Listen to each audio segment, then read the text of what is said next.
All right, looks like we're live. Here we go. All right, we got Rick popping on here any second. Oh, there he is. Speak of the devil. Yo. We in. Bro, I was having Yes. problems with OBS. It crashed on me like 3 times. Really? Huh. Yeah, that's better though. I mean, because You figured out how to go through OBS and then. Yep. Mm-hmm. Nice, man. Much better, bro. Yeah. Yeah, I think so. Just more control or what? Yeah, more control, and then I think that like you can also you can add on different filters and stuff like that. You can, and like what Crypto Sona does is he does the screen sharing as well, so that's nice. I don't know how to swap onto the screen sharing thing though. I've got like different scenes, but I don't know how to make this scene switch over, you know? But anyway. All good, hey, it's Tricky Buddha from DeFi Space Donkeys. We are live now on the Restream. We got the space up. Let's get everybody in here as speakers, retweet the room. All right, yeah, I need to join the space. Yeah, get that on. And we're gonna start with security so we don't get sidetracked. So Crypto Stoner, you're up first. All right, let's see. Why is this not popping up as okay, here we go. Here's the live now. All right, join in the space. I'm gonna move this phone out of here. Or do I need to? Actually, if I'm not the host, does it matter? Who's hosting? Tricky, you're hosting, right? Yes, sir. All right, looks like I'm in. I do have some nice wallet guides. A guide on wallets, hot wallets, cold wallets, warm wallets, lukewarm wallets, medium, lukewarm. Room temp. Got some room temp wallets. Yeah, bro, we got all of them. All of them wallets, bro. I was trying to bring on a guy for one of these future lives or spaces. Who was it? Let me find him. And he was like, "No, man, I can't. I'm getting death threats," because he was doing like some online sleuthing about the whole Libra thing. I was like, "Hey, man, I'd love to have you on. Come talk to us about it. Tell us what you're finding out." He's like, "No, I can't." I was like, "Oh shit, man, that sucks." So. I've been hunting for scammers too recently. Yeah. I know so the post I put out, there's keywords that if you use certain keywords, the scammers are looking for you, right? Okay. Yeah. You say like basically if you allude to that you're inexperienced, open for hacks, you click links, you've been drained, your account's been compromised, you lost your Twitter account. You say any of those things, those keywords, they find you. And then they spam your replies like, "Oh, contact so and so to get your account back," or whatever, right? And they just put BS links in your stuff. So I explained that, and then I like did it live in a post. Yeah. And I got 30 like instantly, and so I made a video of that scrolling through. Look at who I caught, you know. And it was funny post. So I made another follow-up to it to show the screen share of like all the people who had replied to it that are obviously like scammers. It's pretty funny. I'm gonna go to your page and look. That's crazy. And so they think that since you've been duped once, it's a higher likelihood that you'll fall for it again. Is that the deal? Exactly. Go ahead and try to take that co-host invite if you can, Intelligent. Oh, I'm sorry. Yep. And you two top that. I will now. I'm going to join also with my account. Why is that? It won't let me completely mute my phone. Hold on, I gotta move my phone. Yeah, we need a speaker. You can mute your X you completely. That'll be fun. Then that way you won't get that feedback. Yeah. I mean, I think you can do that on. You can do that on your phone, but for me, even if I'm on silent mode, bro, it will still like be very faint, but like have some sort of sound. They only let you mute it if you're a listener. Yeah. That's why under a pillow or in a suitcase or something. All right. Here we go. Here we go. The suitcase idea is great. I like that. Yeah, bro, that's what I do. All right. So I love how we just like shoot this shit for the first 10 minutes. Like nobody's even listening. Probably how it should be though, right? All right. So we have been putting this off for a couple of weeks. We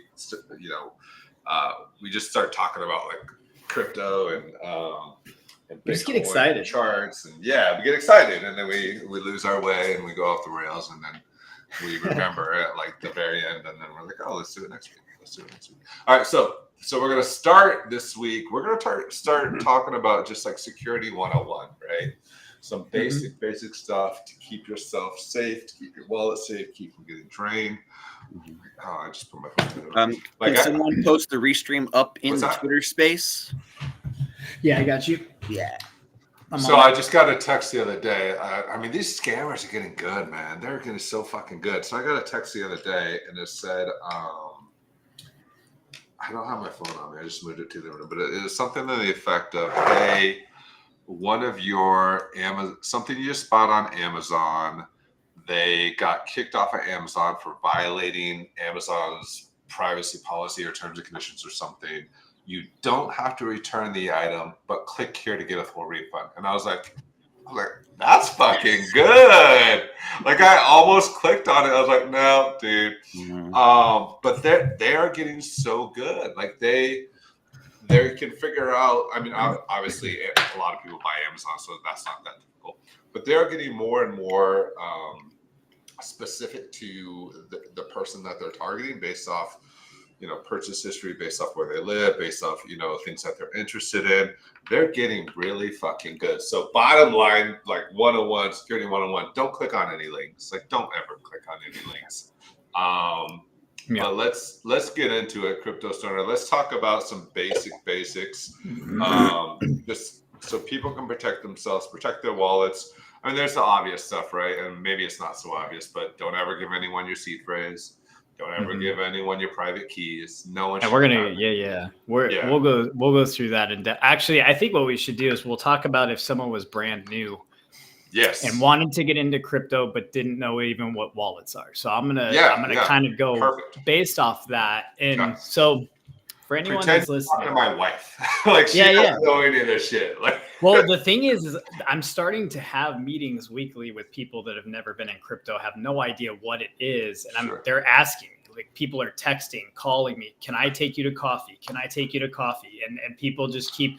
It's like 3-hour meetings. So I'm getting decent at helping people understand the onboarding process and get in there safely. So this is one of my favorite things to talk about right now. So, we should do that. We're definitely gonna do that right now this week. But next time we should do like how to buy crypto. Like where do you start? Do you do like Revolut, which is big in Europe? Do you do I don't even know what else. Like I think that'd be fun just to like have like a crypto 101 segment to start off every show, 15 minutes, and just educate people, and then get into like the nitty gritty and like all the crazy stuff that we like to talk about. But I love this. Let's go for it. Make sure you can Web 2 first. You have an antivirus and a malware before you even try to Web 3. So and that's what I'm gonna we're gonna start right there. That's a good entry spot. So even if you have a phone, it's still subject to attacks. And people can get into your phone if you're on the Wi-Fi at a coffee shop, and you have to know about that too. So starting Tricky was saying, the first thing that we need to focus on, remember when we get into this is, oh shit, sorry, I almost knocked my mic over. Okay. My bad. I almost knocked the mic all the way over. So I use Bitdefender. Bitdefender is actually my favorite. I also pay for this service because it has live monitoring. So it doesn't matter which one necessarily you use. Bitdefender is my favorite, but you can use other ones like Avast. Avast is more expensive to me. for what you're getting. Bitdefender gives you a lot more for your bang for your buck. I use Bitdefender Enterprise too. So all my clients and all of my security stuff that I do is through Bitdefender because it has a lot of control. So long story short, I do think that's the best one. Having a live service is always going to be the safest you could be on your devices, because now that they're implementing AI and trigger warnings of things that, previous zero-day attacks, meaning that it hasn't happened before. This is the first entry of a virus or attack. And so typically antivirus systems that are on an update-to-update system are already behind on whatever virus or hack you are running into. That's why having a live service these days, especially if you're going to be in crypto, is very important. The next thing in that is going to be understanding that you have the keys to the castle with any of your crypto wallets, because those, like Intelligent was saying earlier, it's the your seed phrase. So when you get a wallet, you're going to get a seed phrase on those wallets. If you get Phantom, which hold on. What the fuck is ahead. a seed phrase, dude? What's a seed Well, phrase? so You already lost me, man. I'm Web 2. I don't know what the fuck a seed phrase is. So when you go into downloading any of these crypto wallets, you're going to get a starting screen. You sign up, you set it up. It's going to give you a seed phrase. That seed phrase is going to be a jumble of words out of the dictionary, essentially. Okay. Some of them are different. Not all of them are exactly the same. Some have more words, some have less words, some organize them differently. And now there's some wallets that are you can do maze passphrases and things like this in conjunction. So when you are looking into a wallet, first of all, let's back up just a teeny bit. If you're getting a Phantom wallet and you haven't had a Coinbase or a Binance, you're already too far. You should back up a little bit, because especially for retail investors and people that are not going to be moving money around exchanges and they're getting stuff that's not regularly available or buying more speculative plays. Honestly, most of retail and most people should just be on Coinbase type thing and Binance now. This isn't for long term. This is just for like when you're getting into this. And the reason I like it I like it better for people to get onboarded is, let's say Coinbase, for example, you can actually put money into that and link your bank account. You can have other forms tied to your account, like you're actually ID verified. So it's a little bit different on the way you can get access to your account. If you did lose it, you can go through a verification system, and I have had people do it and it works pretty well. So you can get your stuff back on Coinbase and Binance a little bit easier when you do ID verification. It's also a very good entry point for people that haven't been in crypto long, and we're talking about new investors.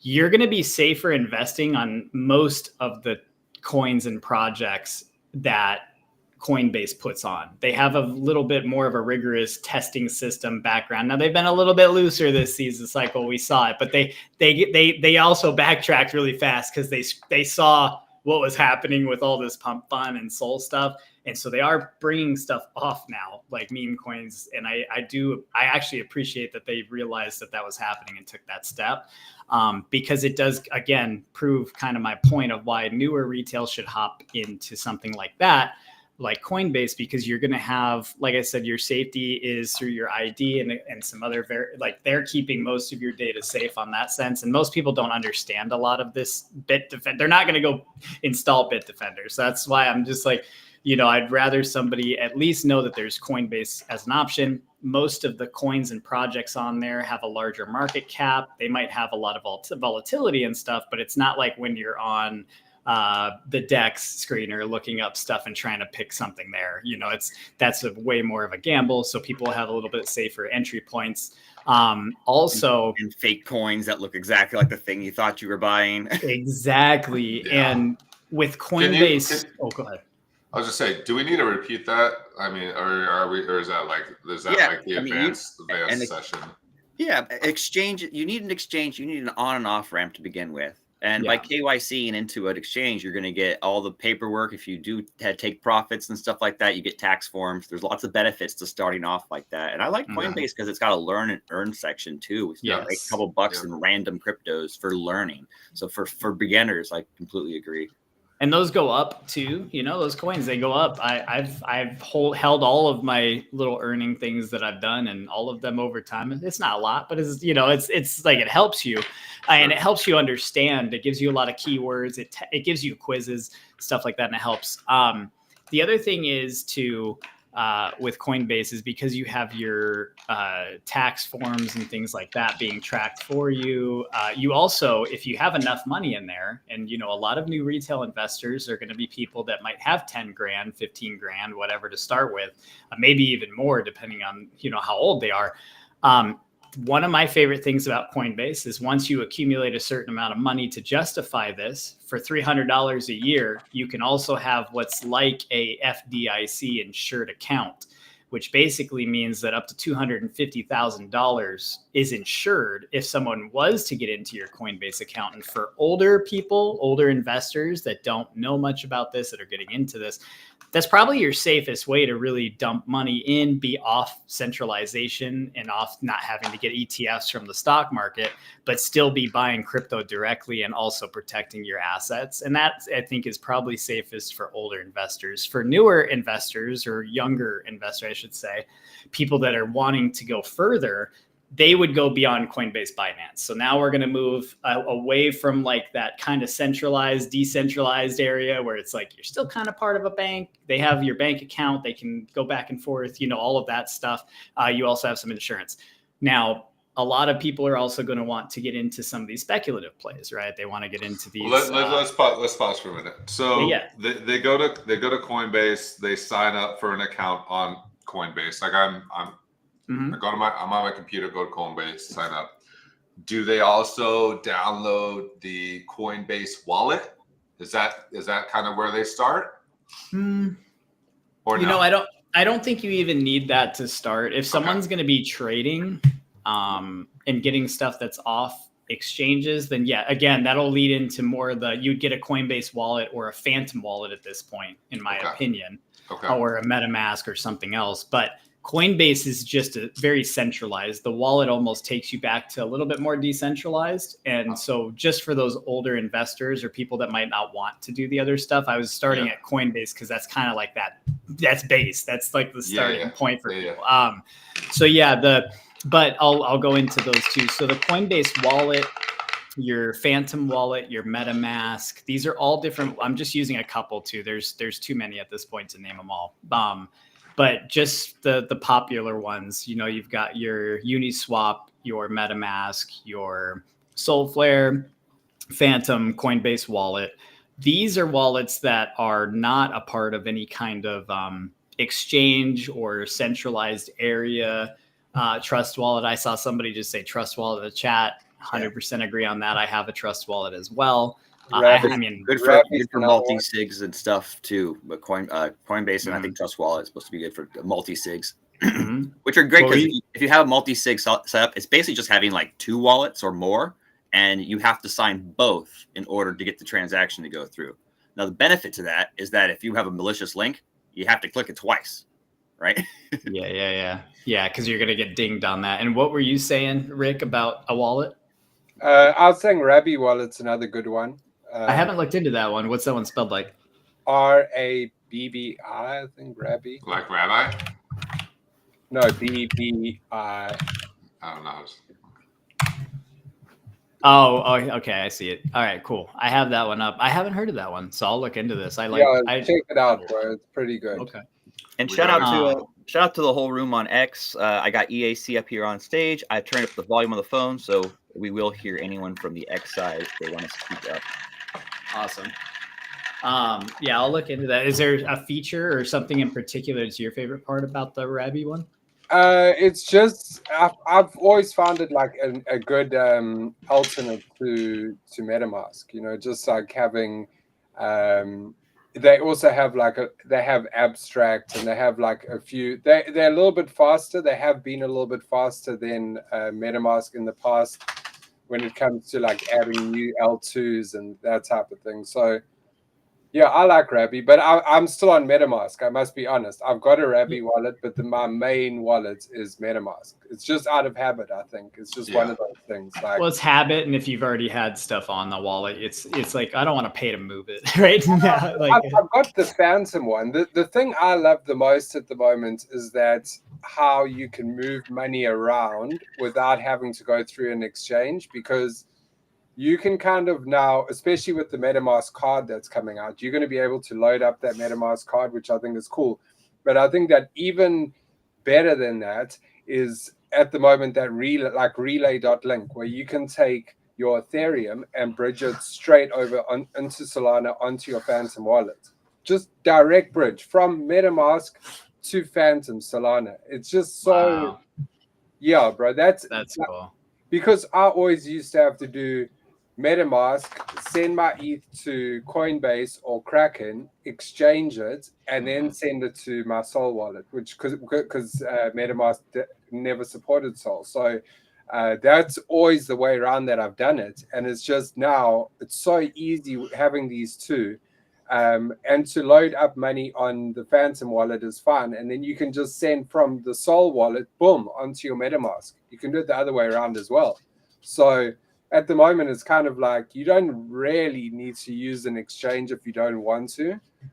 But obviously, like pulling the money out is more of the issue, I think, than putting the money in. Yeah.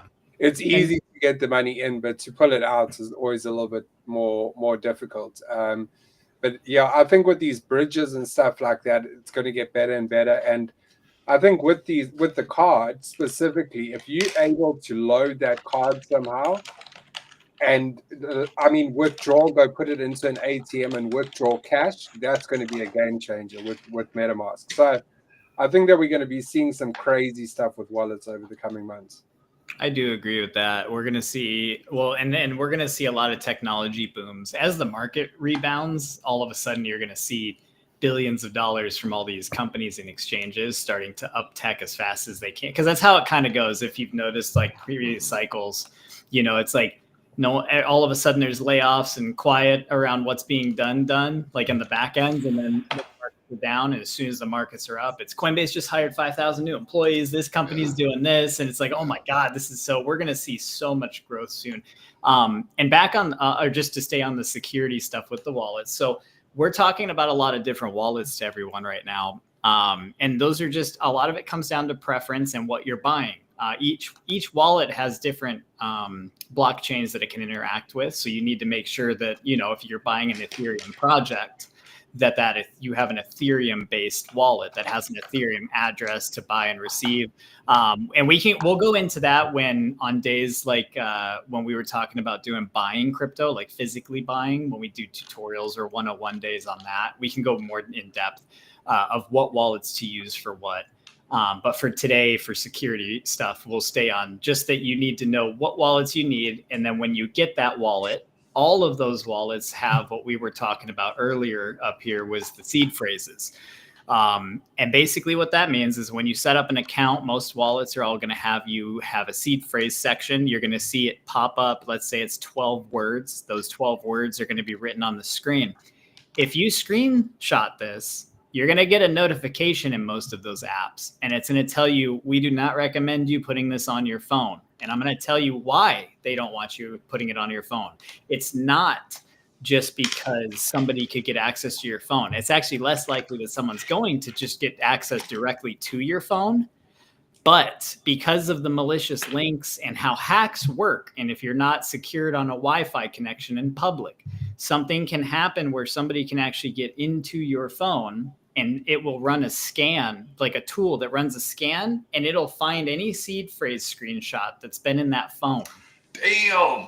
And then boom, your seed phrase is now somewhere else. And that's if your phone isn't secure. And also you shouldn't have images captured of the seed phrase on your phone or written in your notes section. It also, people can train their tools to look for notes that are look for something that's 1 through 12, and it'll pull all those words back. So you keep the seed to, this is proper seed phrase storage right here, which is when you set up a wallet that gives you a seed phrase, you need to have some kind of a booklet. I have a booklet that has a lock on the booklet, so you can't even open that without old school, bro. Like a diary, bro. Yes, dude. Yeah. Like, yeah, exactly. So we have a book, and I have all of my wallets written in it. Oh, hey, look at Tricky. This is what you need. This is a stone book. This is a stone book. It comes with temporary cards. So let's say you're at an event, you need to make a new wallet because you're gonna mint something right there, and be a hot wallet. You write out your seed phrase on the card. Waterproof, tear-proof. When you get home, you go put it into your book, your Shield Folio book. Waterproof, tear-proof. You're not gonna have to worry about that getting destroyed.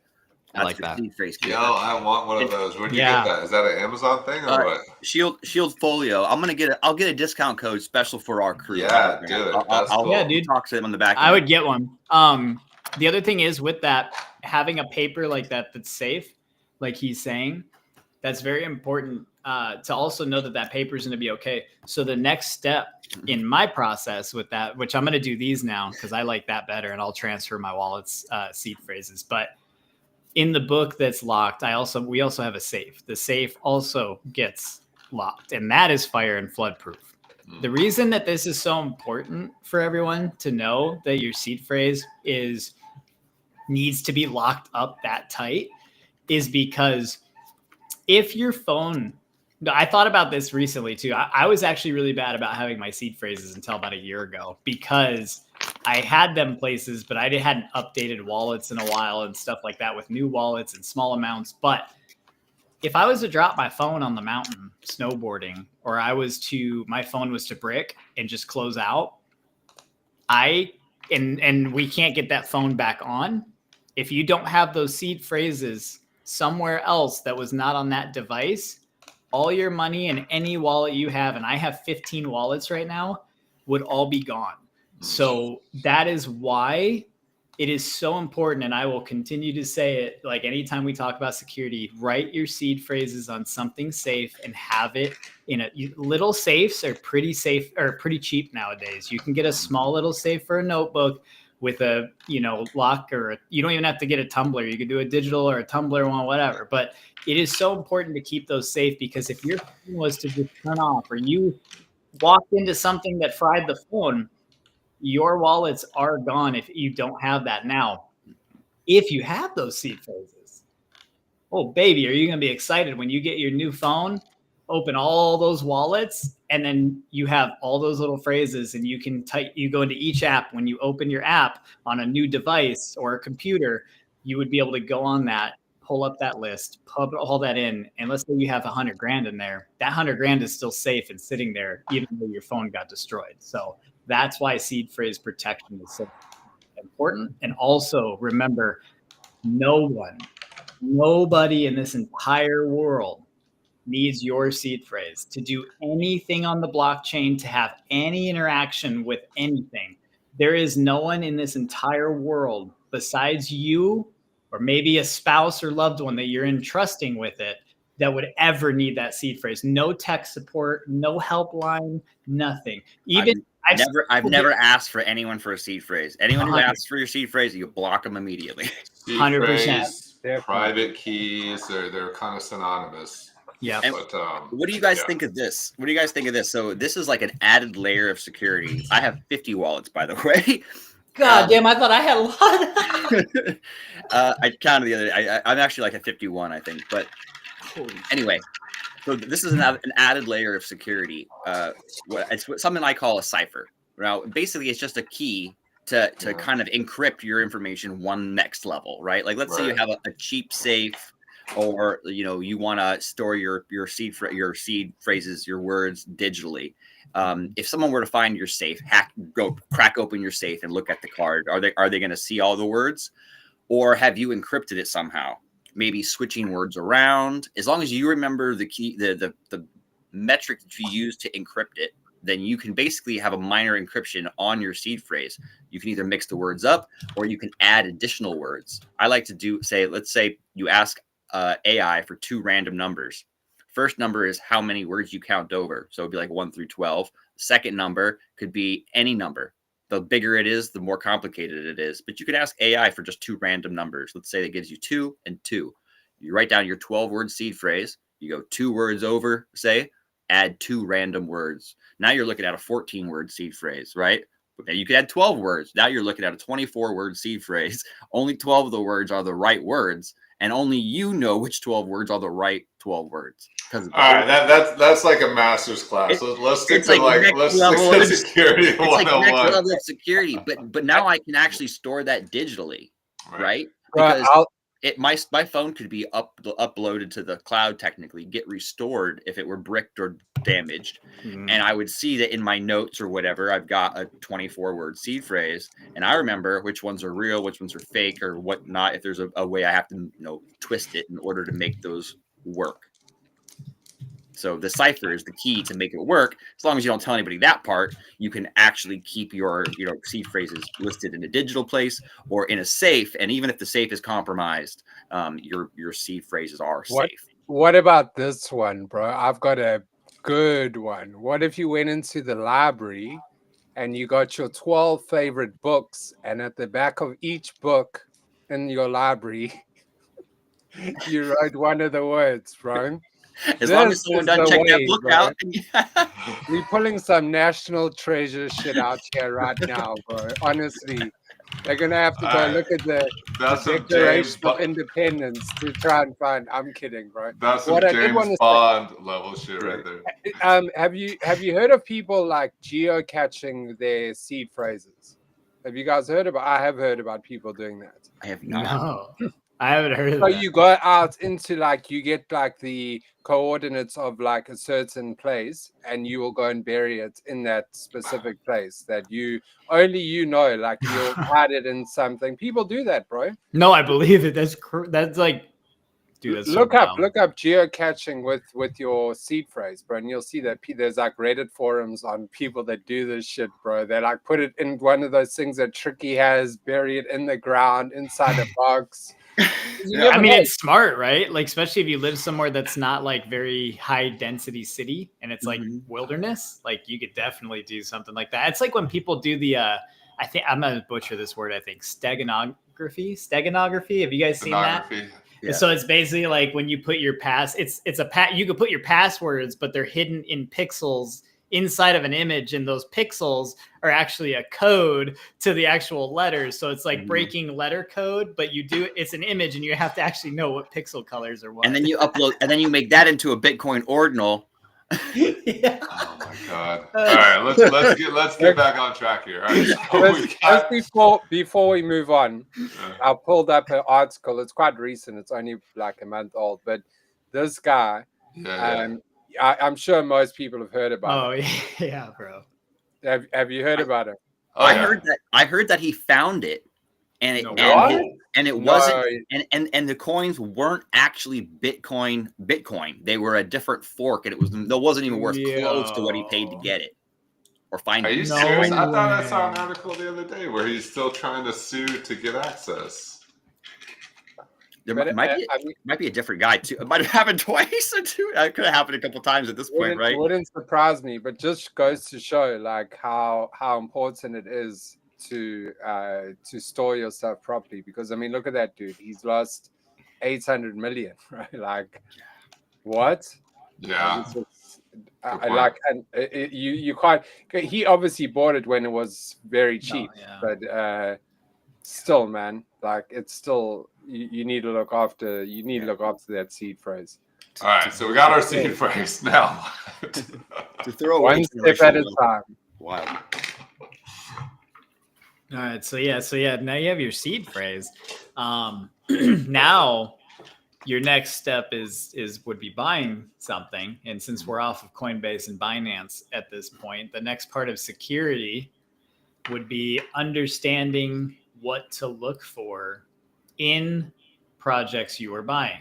That means going through this becomes a little bit more, if you're not buying on Coinbase and those coins that are already kind of proven themselves to at least be around, they might not do the best or perform the best, but they'll be around. You start looking into when you're buying projects now, you're probably off an exchange or off of that central exchange area of like Coinbase or Binance. So now you need to understand a lot more about crypto when you're here. So I'm assuming that you know that at this point, or at least the basics at this point of if you're getting a Phantom wallet or any of these wallets, that you would be buying a coin off of either a contract address or well, actually just a contract address, really. If you're buying on a website, that gets a little sketchier to me. I don't like going on websites and clicking. And that goes back to... Let's back up a little bit. All right. So somebody they've gotten their Coinbase account, right? Mhm. Now we're on step 2. We're on to Phantom. So they go to Google Play, in my instance, I'm an Android person, or the Apple Store, and they download Phantom, right? The app. Yeah. They download Phantom for the first time. They get their seed phrase. They write it down in one of those fancy schmancy books that Tricky has. So they have their seed phrase offline. They don't take pictures. They don't write it on. They don't type it out on Notepad on their computer. How do they get money onto Phantom? How do they start? Like, because you have to have. Mm-hmm. Go ahead. With Phantom, so this is how I do it. Okay. One, I don't keep money in my Coinbase that can't be insured. So I always keep enough in there that if anything was to happen, it's insured. I have cold wallets as well, which we can talk about after, because that'll be after buying coins if you needed to store them. Okay. But with Phantom, so basically you can either use a credit card, debit card, which I don't recommend. But that's basically, you could pay that way. There's options right on Phantom because you're going to have Solana. So to do anything on certain wallets like MetaMask or Phantom, for example, and I'm using both of those because MetaMask uses Ethereum. So you have to have Ethereum on there. Same thing with your Phantom wallet. To do anything, you have gas fees. Your gas fees are going to be Solana based. So you won't be able to do anything until you do that. So having a debit or credit card is one option. You can link that on Phantom and it'll charge your card whatever you send over, and they'll pull it from your account. You'll see it once it's in your Phantom. I don't recommend this way, which we'll talk a little bit about wallet structure now. I have my Coinbase wallet with one address that is allowed to send money out, and that address sends it to a Phantom wallet or whatever wallet I end up needing to send to. When I send to those wallets, I'm sending to a wallet that's actually never bought any coins. And this is where, when you have Phantom, you can have free wallets or free accounts, free wallets. So I have 2 different ones with different seed phrases. Make sure that's also something to know. Basically, when you're buying crypto and stuff, you don't want if you're going to have an address that you drop for giveaways or you set for whitelists or whatever project you see coming up, and you give them an address type thing, that basically doxes that wallet. That wallet is now public information. People can track your wallet. They can see you. It sets up for hackers to target you if they know how much is on the wallet, because you can see how much people are holding, things like that. So I'm just going through this process. When you're unloading money, I have a Coinbase that sends to a wallet that has never interacted with any other wallet I've purchased stuff on. And then basically that allows you to keep yourself safe in the sense of nobody's really seeing my Coinbase wallet. Now, if they track stuff back, nothing is invisible on the blockchain. Is that a Kingston or is that a Ledger? Ledger on it. Yeah. This is the best investment you can make in Web3. It's $50. The Ledger? Yep. $50. They send it to you. It is worth every cent. This is the best thing. This is better than any meme coin, better than any NFT, better than anything I've ever bought. Honestly, this right here is the alpha. Like, you just do it. Like, honestly, I stalled for so long, and then I did it, and I was like, man, I should have done this from day one, bro. Like, and I agree. And also, like he said, make sure you guys listen to that one sentence Rick said that's very important in all of that. He bought it from Ledger. Do not ever buy any cold wallets, any physical storage wallets. Never buy them off of a third-party service. Reason being, many, many times already has it happened where hackers or a scammer has already gotten those in a warehouse, and they have already done some, like they have a back door, they have your seed phrase, whatever it may be. As soon as you start buying, one day all of a sudden that seed phrase gets typed in somewhere else, and then your money gets drained. Amazon, bro. Amazon. People do it like, so they buy a bunch and they list them on Amazon themselves, and you think you're buying it from Amazon, and it's not, bro. It's from a private seller, and they catch you.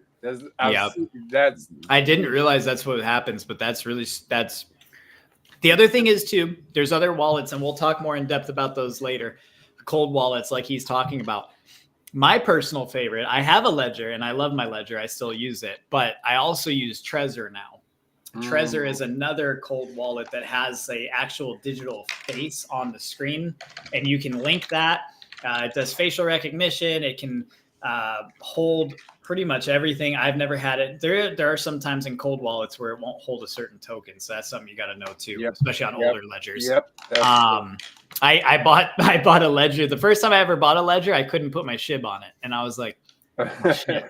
I was like, I don't care about my Bitcoin. I care about my SHIB. There's too much of it. But no, yeah. So there's different wallets, and we'll go in depth. Ledger and Trezor are honestly the only two I trust fully. I know there's other ones, but those are the two that I've used, and they're the two that I've had the best experiences with. Can you wipe a Ledger? If you get a brand new Ledger, can you wipe it and get like a new seed phrase? Just like generate a new seed phrase? Depends on the wallet. I believe Trezor has that because there's an actual interface. But if you're on a Ledger wallet, especially the USB, there's no way to do that because it wouldn't be able to display a seed phrase for you. So it is the seed phrase you get on each per wallet with that. But Trezor comes with a seed phrase too. I'm not sure if their interface allows that. It's so wild. It's because I won this. Oh, damn, bro. Oh, hell yeah. And it's sealed. It looks legit. but I won it like a year and a half ago. Where did you win it at? I'm scared to use it. I get it, bro. When people give me free wallet type shit, I'm like, I appreciate you, but I don't know where this came from. Yeah, this thing was $70, and now it looks factory sealed, but anybody can fucking put plastic wrap on there and take a blow dryer and shrink wrap it, dude. Exactly. Yeah, I used to, when I was a kid, I used to play the Halo games a week before they came out, and then I'd reseal that shit. My boss never It's a Ledger Nano S Plus. It has a display screen of some type on it. That's a good Nano. I think mine's just the normal, I think. You have the Ledger X. Yeah, that's the one I have. Yeah, you have the X. Might be time to open this thing. Yeah, just put it on a. I mean, we also like to do it anyway. Like, I would feel bad. I wouldn't want to give it to anyone, right? Because if I want to use it, I'm not going to give it to anybody else. It's quite secure though. Even if you want to ask it for your address, your wallet address, it makes you put in the code. Like you have to put in your code for everything. It is a little bit annoying. So like you wouldn't want it as like your hot wallet to like go and mint stuff or anything like that. You know, you couldn't use it in that way. But because I mean you could, but you don't want to do that, bro. Trezor does have an option for that, actually, surprisingly, where it almost acts as a hot wallet, or you can actually use it as a hot wallet while also being a cold wallet through an app. So is that with the facial recognition? Mm-hmm. It links to your app. You actually download an app with them, and then it can go back and forth, and it does help, but I still have it set to ads for the seed phrase because you can adjust settings in some of these smart wallets with like screens on them, but you don't want to dull down the security. So I still have the seed phrase too, but I know what you mean, like in that. Yeah. I wouldn't mind getting one of those just to use as like my hot wallet. You know, if it is quick like that, it's just facial recognition, that's fine. But when you're trying to mint stuff and you're trying to crank gas and all of that, you don't want any of those things. I even turn Pocket Universe off, which I know is crazy, but I even turn it off sometimes when I'm going to go and mint something. I'll use like a proper hot wallet, like a brand new, you know, on a different browser completely, not attached to anything that I have. So I have like some wallets that are like super hot like that. And on the security, so that we can stay on that, since you brought us back full circle, that's where we was talking about that of like not having your wallets interacting. So getting money onto your wallets to pay for things. I use Coinbase, and Coinbase, like I had said, basically I have insurance on there too, and I don't keep more money than that insurance is worth. Things like that. That's how I keep myself safe. And I send that money to a wallet that is like Phantom, that's only for me. But then I will move that money to another Phantom wallet that might be hot, that I'm going to be doing mints or whatever. There's a giveaway I want to be a part of. Honestly, giveaways, I have a different wallet completely. I actually do. So for giveaway stuff, I usually have a wallet that's not a part of another wallet. So like I have a Soulflare wallet that is only for that kind of stuff. Phantom, I have a wallet that is only for that kind of stuff. But just to stay on Genius Pothead's question, which was, how do you get money on there and buy stuff? Basically, when you send money from Coinbase, because you link your bank account, your ID, and you would be buying stuff there, you can send yourself USDC, you can send yourself Solana, Ethereum, whatever you want. I personally typically like to send a stable coin to myself, because then I know how much I'm getting, and I know that there is tracking, and it can swing and stuff like that during, and it accounts for it all. But personally, I just like to always send like I know exactly what number's going through. The only time I won't do that is if it's free. Sometimes it's free to send a different, like on a different one. So if it's free, then I might do that. But having that web of wallets, understanding that you should have an intermediary wallet. So you have your Coinbase, let's say. You have an intermediary wallet that is for holding funds for Solana and Phantom, let's say. So you can buy Memecoins, or so you can buy and stake Solana, whatever you want to do.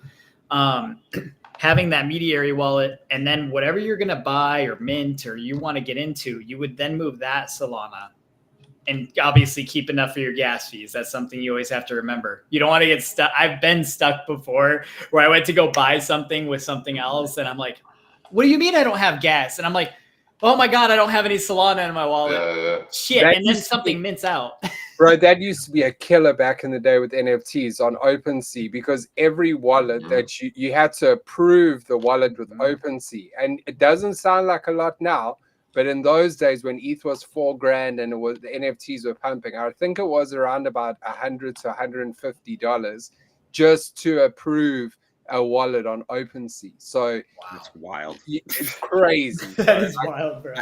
Like you think about it now, and you're like, bro, what was I doing? 150 Stone Ages. Yeah, it's just on setup though. This generates 24 words, so this is safe for me to use. That's good to know. Good, Brian. Yeah. So now you would have a wallet structure. You would make sure that, like I said, all your seed phrases are always written down somewhere safe and stored somewhere safer. Let's get into. Oh, go ahead. One thing. This is something that people don't do, and I'm so guilty of it. Always disconnect from sites after use. You can go to derisk.cash and you can go and disconnect and do it when ETH is low, when it's like 0 or 1. I went on there the other day and I was in shock at how you don't even have to pay anymore. Oh, is it free now? Not on those sites, but most on MetaMask now have a connections section where you can literally just revoke. You know what the thing is, bro? It's not good enough, because I've done that and then I've gone on to Derisk and it's still there, bro. Even though I've removed it on MetaMask, so I would say just double check. Go on Derisk and double check. And that does happen because I was shaking when I saw how many I was connected to. I was shaking, like over 30 different websites, bro, that I was connected with one of my main wallets. I was like, what? But it's like, when you just say Yuga, the other side, if you've got any assets, you have to go and approve those assets. And it's like you approve and then you forget to go disconnect. You go mint something that's legit, but then you forget to disconnect from that. And it just starts adding up. Then you go and have a look and you're like, wow, like I'm connected to 30, 40 sites. But that is the right way. What Tricky said is go first into MetaMask, disconnect from every single one, and then go into drisk.cash. And if there's anything left over, go and disconnect from that too. Make sure you are not connected to anything, because we've seen hacks that have come out a year, 2 years after people have interacted with the dApp. We've seen it often. We've seen that happen numerous times on X. So disconnecting from sites is huge alpha. Go ahead and make sure that you guys are disconnected from some of these shady dApps, mint links. You know, when you're trying to farm something like pre-sales as well. All the farming stuff is always, you have to connect your wallet. So when you're doing a claim like Pudgy Penguins or Magic Eden, like everyone's going to go and connect those wallets because it's their OG wallet, so they want to get the claim. Make sure that you go disconnect from that shit. I have a friend who makes a new wallet for every mint. Every time and that way it's only ever connected to that one brand. That's the best practice, bro. That's the best practice. Rick, what is that site? Drisk what? .cash. Cash. Drisk.cash. Like drisk, DERISK. Oh, that's easy. Is that EAC? That's EAC. What's up, EAC? Yeah, drisk, RISK. Is that what you said? Let me. No, wait. Let me just go. Let's see. Drisk. No, is there a future? All right, we'll drop when you find it. Drop it in. Yeah. 1 second. I'll bring it up. Also, we have a question real quick in the chat here from SGL 420 gang. Is there a future for projects mixing cryptocurrencies and cannabis industry? One, I just want to answer yes. Two,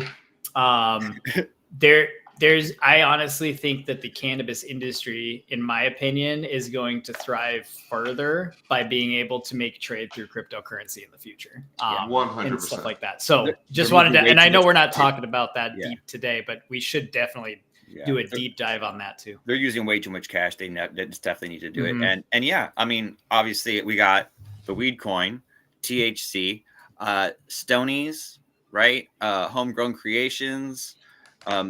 They take cryptocurrencies. You can use it to buy edibles. You can use it to buy smoke. There's even NFTs for like collectible like jars, like specially blown jars that have like an ounce in them for like like I've seen like a really cool pineapple or something like that.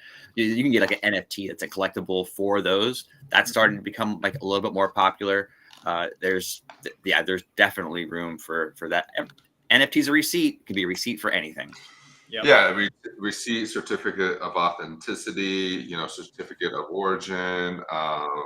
Anything from a supply chain standpoint, anything from a settlement standpoint, especially when you're talking about, B2B, a wholesaler selling to a retailer. There's a cannabis company called Leaf Brands that started to develop a Bitcoin reserve strategy. So yeah, all the above. I mean, that's an entire like week's worth of episodes all on its own. But we can talk about that more on Friday for sure. I'd love to. Yeah. That's definitely because we can even go into like point systems and all the different things and RWAs for grows, land and stuff like that. So we'll definitely would love to. We'll do that on Friday. We'll talk about that too. Yeah. So yeah, on the wallet stuff, we talked about having multiple wallets. One wallet that's not going to be for public. One wallet that is for public use. Like Tricky was saying, he has somebody that he knows that every time they mint a new project, they do a new wallet. It really isn't as much of a pain as you think, especially if you use those wallets and delete them type thing. And you put those wallets, like if you're just minting, just what I'm assuming from what the person he's talking about does is probably puts those on a cold wallet later and moves and then gets rid of those wallets. Cause you wouldn't want to have 1,000 wallets after you've minted 1,000 projects either. So it is something you can do, just so y'all know, security wise, is if you do use a burner wallet, you can basically use that as like a system that you go in, you mint, you buy your token, and you send that to a cold wallet. That cold wallet is off grid or off exchange there, so nobody has access to it. That is actually my end practice with everything. So I'll explain a little bit of how I walk backwards through the wallets. If I buy a token on Phantom on the public, or I get a project, and that does really well. I take those earnings and I move those earnings to another wallet from that initial buy point. When I move those earnings to a wallet, whether I'm taking profit or not, then is the next step. I either sell off or hold some. But what I do then is I have my Trezor wallet, which is my cold storage. And if it's something I have a long-term conviction on, and you guys know a lot of my trading strategy, 3 to 5 years is what I look at, and I follow through on a 3 to 5 year plan with some small trades in between. But anything that I know I'm going to hold until next cycle, all of that money just slowly gets accumulated in my Trezor or my offline storage. Okay. So anything you don't plan on moving, selling, trading should just, in my opinion, all that's just going to go sit on a cold wallet. Is it going to be used in the next 365 days? No, goes in the cold wallet. Am I going to trade that on the open market over the next 365 days? Stays on Coinbase, stays on Phantom, MetaMask, wherever it may be. Now I have Coinbase Pro as well, which is different for most people because I can set up trading. So I can actually do buy orders, sell options, profit taking, stop loss, all that kind of stuff. If you're going to be trading, you would get into that later. If you're just using these as wallets and having asset accumulation, then you don't need to worry about that. You would be having money on Coinbase. If you don't want it sitting there, maybe you don't want to pay the insurance. You don't have enough money to justify paying the insurance costs on Coinbase. Then I would put, whatever that money is, that's all going in cold storage. And then that burner wallet that I started with gets deleted. I would start a new wallet and start going from there. Rick, what are you looking at? I can see. Sorry, you're good. I'm just such an idiot, bro. De-risk was I like this. Just shows you how my mind just goes back to like the bull market. It's so funny. Like we used to use an app called de-risk.cash, which was actually to disconnect, not to disconnect, to find out how much you needed to sell your NFT for in order to break even or make a profit. That was de-risk. It's called revoke.cash. Why was I saying de-risk? Oh, revoke.cash. Revoke.cash. So here, let me share the tab with you guys. This is a chat. I was hoping you had something cheaper than revoke.cash. Damn. So Tricky's like, wait, this isn't free. Well, ETH at the moment is like what? It's at 0 or 1. Gas is so cheap now. Yeah. But I really think now is the time to do this stuff. And here's a little like video on how it's done. But you'll be very surprised at how many you connected to. Is that just for Ethereum or is that for other chains as well? I think that this is for everything. Okay. Literally any dApp that you've connected to with your MetaMask wallet. So do they have one for Solana or for Phantoms and Trust and stuff or no? Yeah, I think. This one says MetaMask. Well, yeah, for those you can disconnect from the connections and then also go to Soul Incinerator and burn and close off all the. That's what I like to do. Go to Soul Incinerator and what? You go to Soul Incinerator and you close all your old contracts. Basically, you don't know about that. That's free money, bro. When you make a transaction with a coin with a new contract, it estimates your gas. It doesn't know exactly how much it's going to cost. Sure. So fractions of gas is just kind of stuck there on the chain, just like you didn't really use it. Right? Mm-hmm. So you close that account off basically and take the dust back, take the little fractions of Satoshis back from each token. So you can get you get like 0.002 just from like closing most of these accounts off. Yeah. Interesting. And if you get rug pulled enough, like I did last year, right?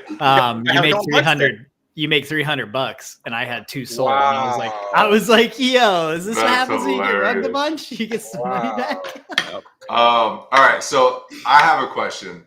I got an answer. So you got your coin. So you did Coinbase. You graduated to let's say a Phantom wallet.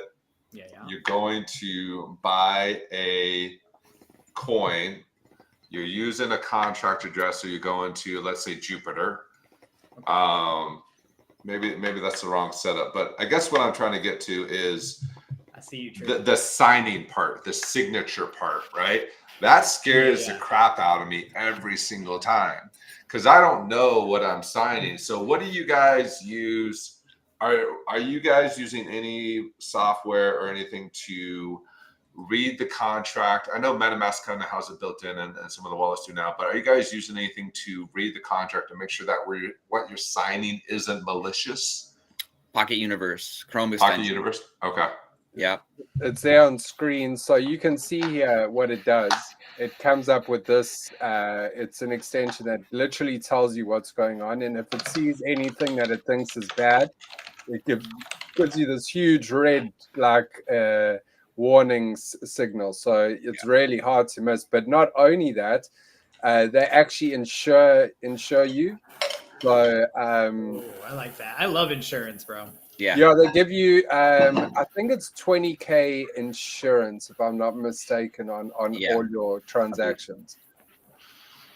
Yeah, look, you covered for 20,000. Yeah. As long as it says that at the bottom that you see there, you covered for 20,000. Anything that you sign is covered. So it's such good peace of mind, just to at least know that like you covered in some sort of way.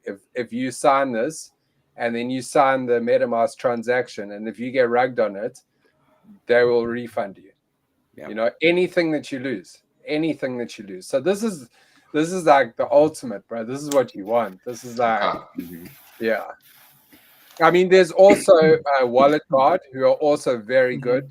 I love Wallet Guard. That's another one you can use. Shout out Mike. Don't use Rug Check. I don't like Rug Check. Rug Check is always says everything's okay. I feel like, even when it's not. So all right, something to know. Okay.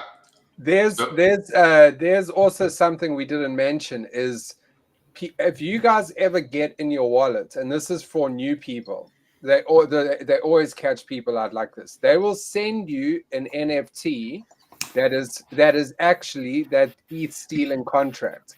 So it pretends to be an airdrop, a claim, a mint, or something, and then you go to sign it to list it.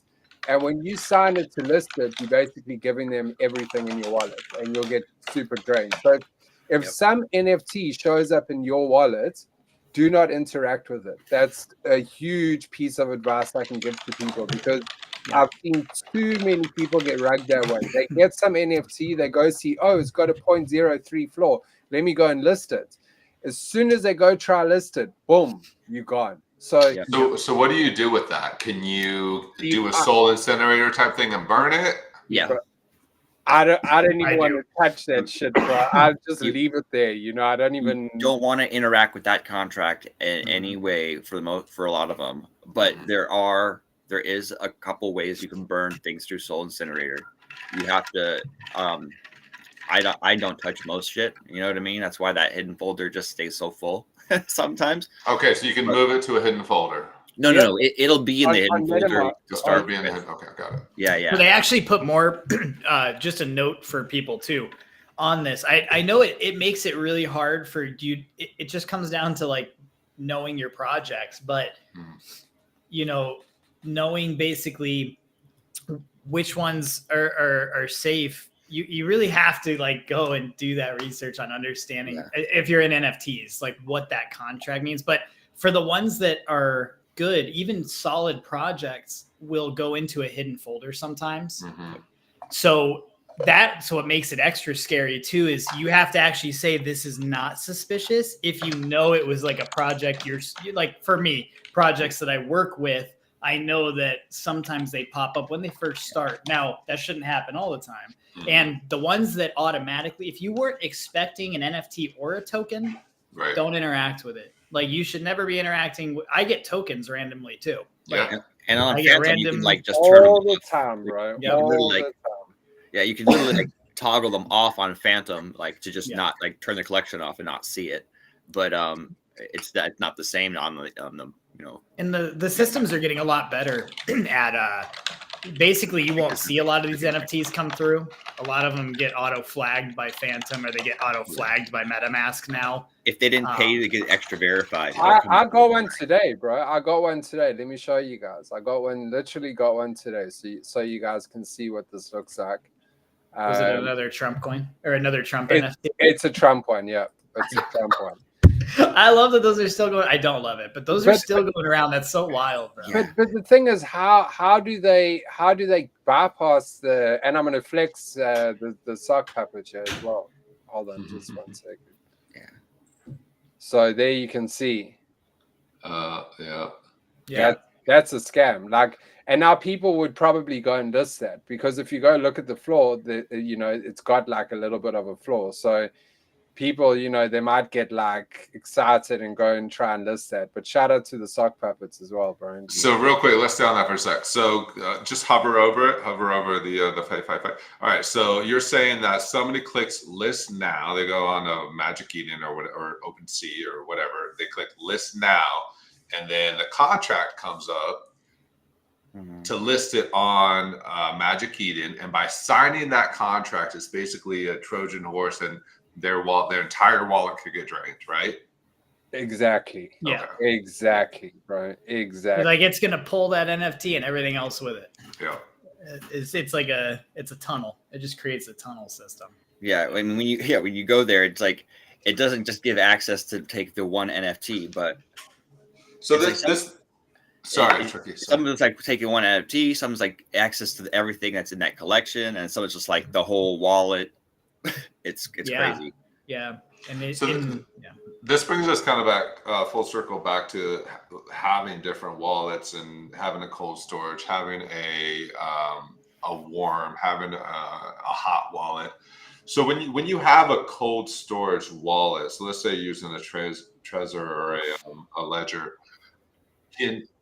can they still send you that garbage? Can you still get airdrop that garbage, or no? Because it's disconnected. Well, if you have an address online, then yes. But if that Trezor wallet has not had that address posted anywhere and it's offline, then no. Because you would have to actually connect that online and then have another connection going for a wallet. So you're going to get those in your warm and hot wallets, and your storage wallets, because they're offline, they shouldn't be getting anything unless you plug them in. Go ahead. One way. Sorry, Tony. There is one way they can do that, and they scrape a contract for all the holders. Yeah, so they get all of the wallet addresses of all of the holders. Yeah. So that's how a lot of them. That's how a lot of them catch you. But other than that, you normally wouldn't. I mean, I can tell you that I've never seen a scam one in my ledger ever. Yeah. Ever. Now, I have seen one. I'm going to talk about that right now, because there has been one, and it was 180,000 that my homie lost.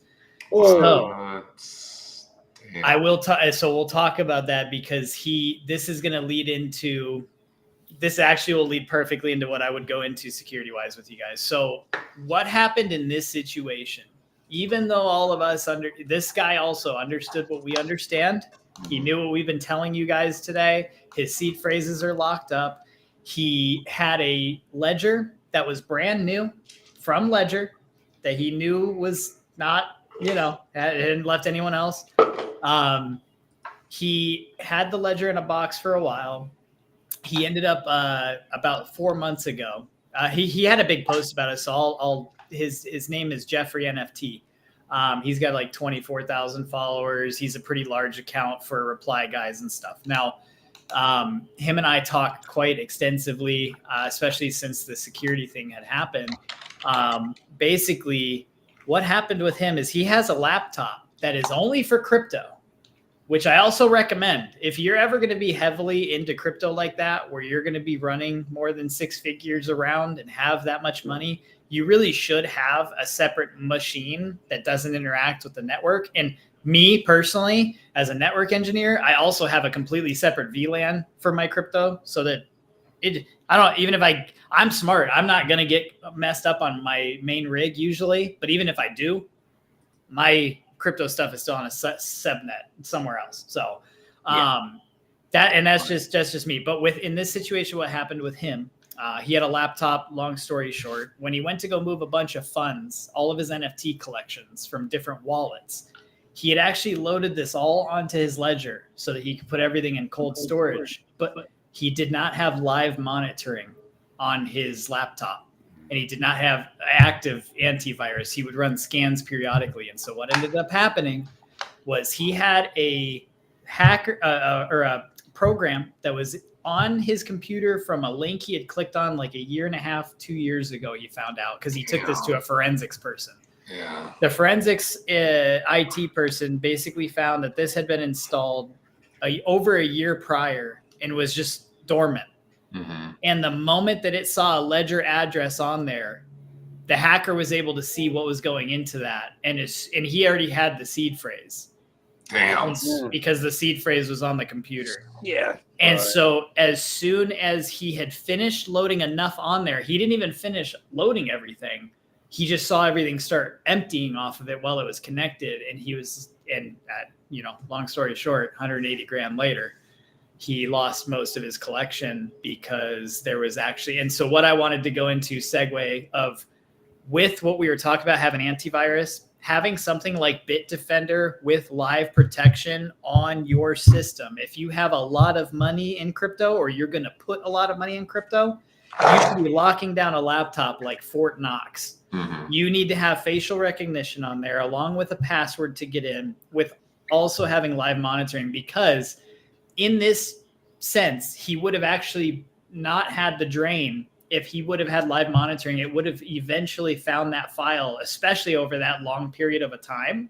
Mm-hmm. That system would have noticed that file by then, and it would have alerted him that it was there, and he could have removed, quarantined it then, and it would have never drained his wallet. So that's the importance with all the security stuff we're talking about, having those seed phrases locked up and having antivirus or malware live monitoring. And it really needs to be live monitoring, as if you're not. The free version doesn't work. Yes. It's like $20 a month. Yeah.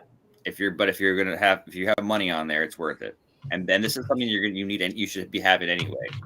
Right. Yeah. So also, there's a good question.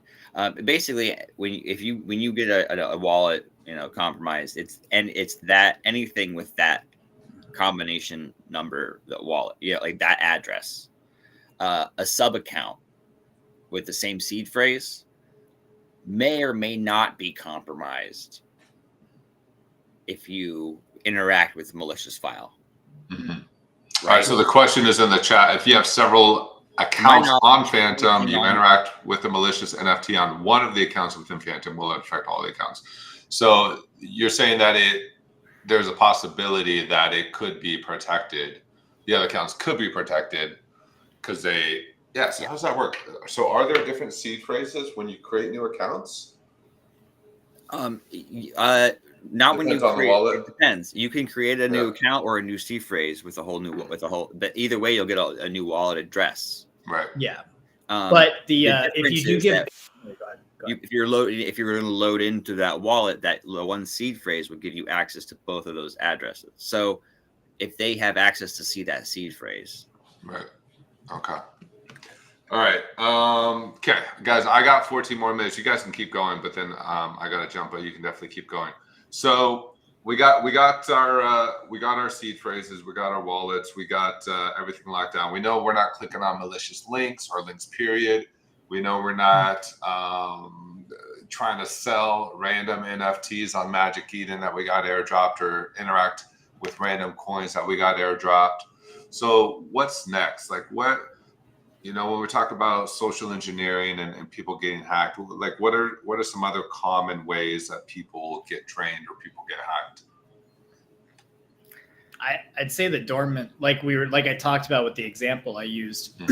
I say it's the biggest ones are dormant liars. So like you've clicked on a link or you've downloaded a program in the past, and that's been lingering and waiting for you. Yeah, the most common scams are actually fear, greed, or boobies. They send something to allude to fear, greed, or boobs. Oh, And you I click that link because you're not thinking clearly. Yep. Oh my They god, normally that's hilarious. the common one now is I know a guy in a collection. I'm not going to name names, but they lost their Discord because he clicked the link for boobies. Damn, bro. the way that they get people now is they DM you and they say, "Yo, we've got a job for you," and then they'll say to you like, "Yo, just we want you to be a games tester or whatever," and then you'll go and click on that link. What they also do is they spoof like MetaMask, or they spoof one of these other like things where you would have to put in your seed phrase, and it will have like one letter off, and you won't even notice. Will like say MetaMask. Zoom. Yeah, join my Zoom call, and it's like it almost looks like a Zoom link. Yeah, exactly. But and what people don't understand is there's a keylogger. There's a keylogger that they can install on your computer, and if they install a keylogger on your computer, they will wait for a year until you write in a sequence 12 words that don't make sense, or something that matches their parameter, and they've got you. So they will record every keystroke you make. So like your password into X, like everything. So that's how they manage to sometimes, that people often wonder, oh, how did that account get hacked on X? It's not always a SIM swap. Sometimes it's a keylogger. So they're just logging the keys for a long time of these people, and eventually they'll just catch you. They've got everything. Your Discord. That's why an authenticator, the Google Authenticator, use some sort of authenticator, is the way forward for me. And then one other thing that I wanted to mention was Gnosis wallet, which is obviously, I'm not going to go too deep into it, but it requires more than one signature. So you can say like your dad, your cousin, and your aunt have to each sign the transaction in order for it to go through, and you'd need 3 out of 4 signatures for it to be approved. And that's a good way that of said, that's the one that got hacked by the Bybit hack. It did, but it wasn't actually Bybit hack or Bybit hack. Yeah, quote unquote hack. I mean, that was actually a classic case of they just spoofed the website Safe, the Safe website, and these guys didn't even realize it was a spoof website. So that's like, if people think they can't get caught by that shit, trust me, you can, because you half asleep, you wake up in the morning, it's like you've got an offer on OpenSea in your email. You've got an open. Have you guys got those emails? You've got an offer on your item, bro. I get them all the time now. You've got like an offer on this. You've got an offer, and all they want you to do is just hit that link, because as soon I've never tried, but they'll probably ask you like for some information, or maybe it's a keylogger. But either way. If I get that email, I log into OpenSea from my other device and just check if there's offers. Yeah, most people don't though. Most people are so reactive, like they just they're like trained fucking monkeys. Just click on the link, man. Yeah. Yeah. All right. But they can get That's my input. Well, the other thing is too is like, I've done internet security for people and businesses for years, and no matter how many times I tell people not to click the link, they still click I don't know. There's no way to fix human error, unfortunately. But just know, hearing us here say don't click the link means don't click the link. Check the link. Like, make sure it's an HTTPS. Make sure you you should know these things if you're using the internet. It's so scary to know that people click around on the internet not knowing that they should see secure on the HTTP, and that they should know that Microsoft 365 6 is not 365. And all of a sudden there's a mirror portal taking your Microsoft login. And I've seen this shit. It's crazy. People are like, hey, the login screen looks a little different today. Did you guys make adjustments last night? And I'm like, where the hell are you? This is not Microsoft. I'm like clicking on their computer. I'm like, how did you get to this site? And they're like, I don't know. This is Microsoft's Office. I'm like, dude, I just don't get it. I don't. Yeah. So, yeah. And Google will never call you. Microsoft will never call you out of the blue and say, hey. Ooh. On that note, Yeah. Coinbase, and since we're talking crypto today, security, Coinbase will never call you. Phantom will never call you. They will never do any of that. They You don't will have know. Yeah.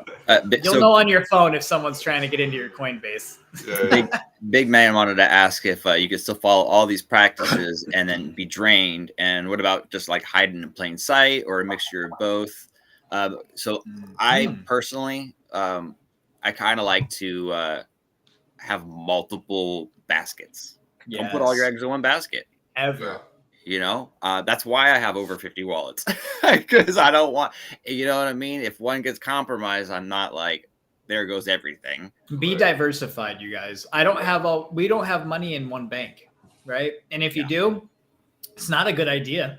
You know, when Bank of America's down or Wells Fargo's down, where you get your money from? Well, I go to the next bank. So in real life and in crypto, don't have all your eggs in one basket, like Tricky said. Do have multiple wallets. If you're interacting with Solana, have a section of wallets that are Solana based, and I use those. For Ethereum, I use my Ethereum wallets, and have your cold storage. If you have enough money to put in cold storage, then that's great to have some in cold storage.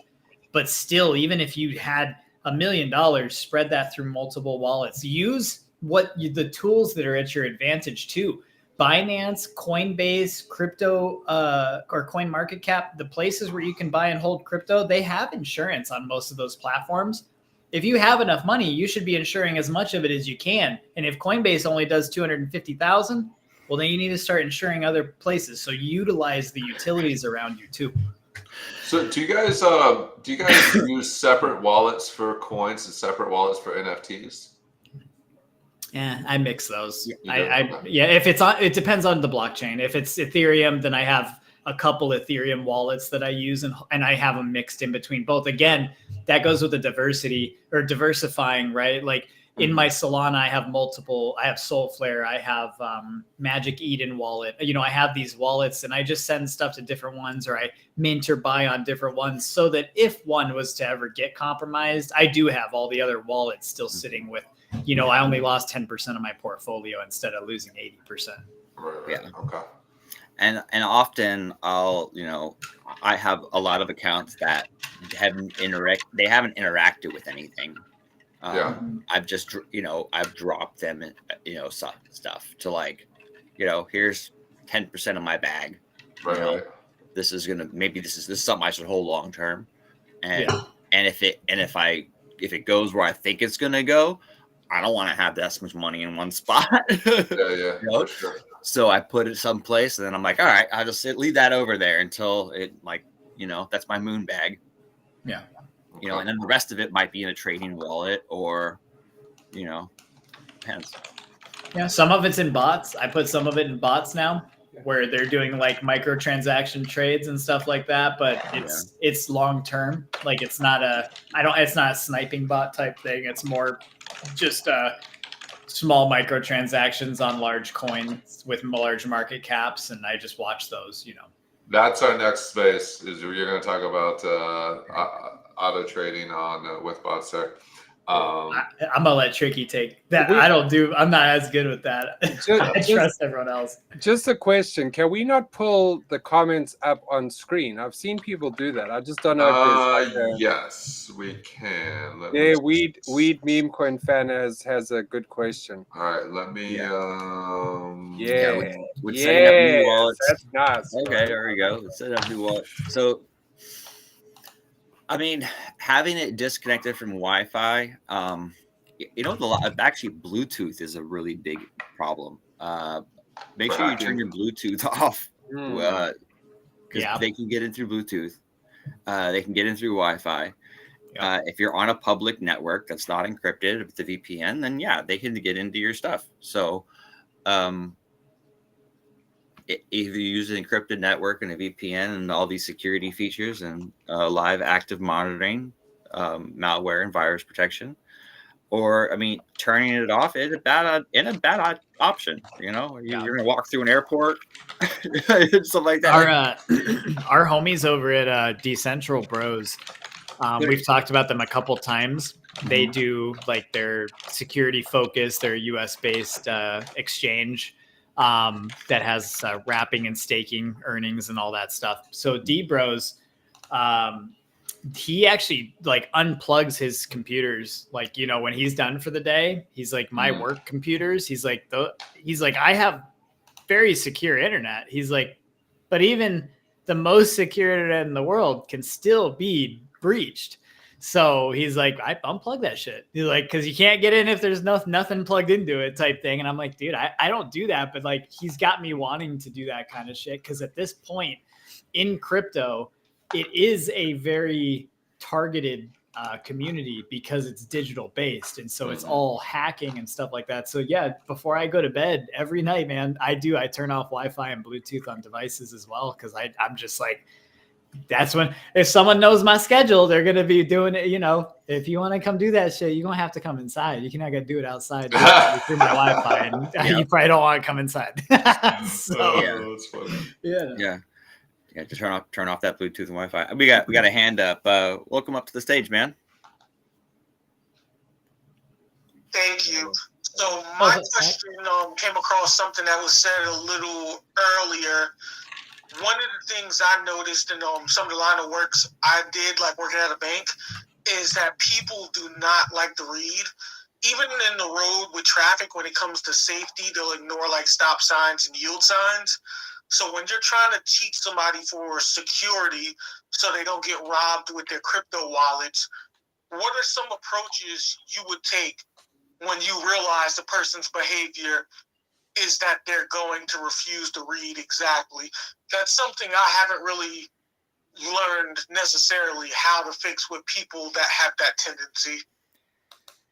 And some people are just gullible, which is you can't fix it, unfortunately. You can't fix them. But if that is the scenario, they need to have someone else with control over those assets and not on any device that they have access to.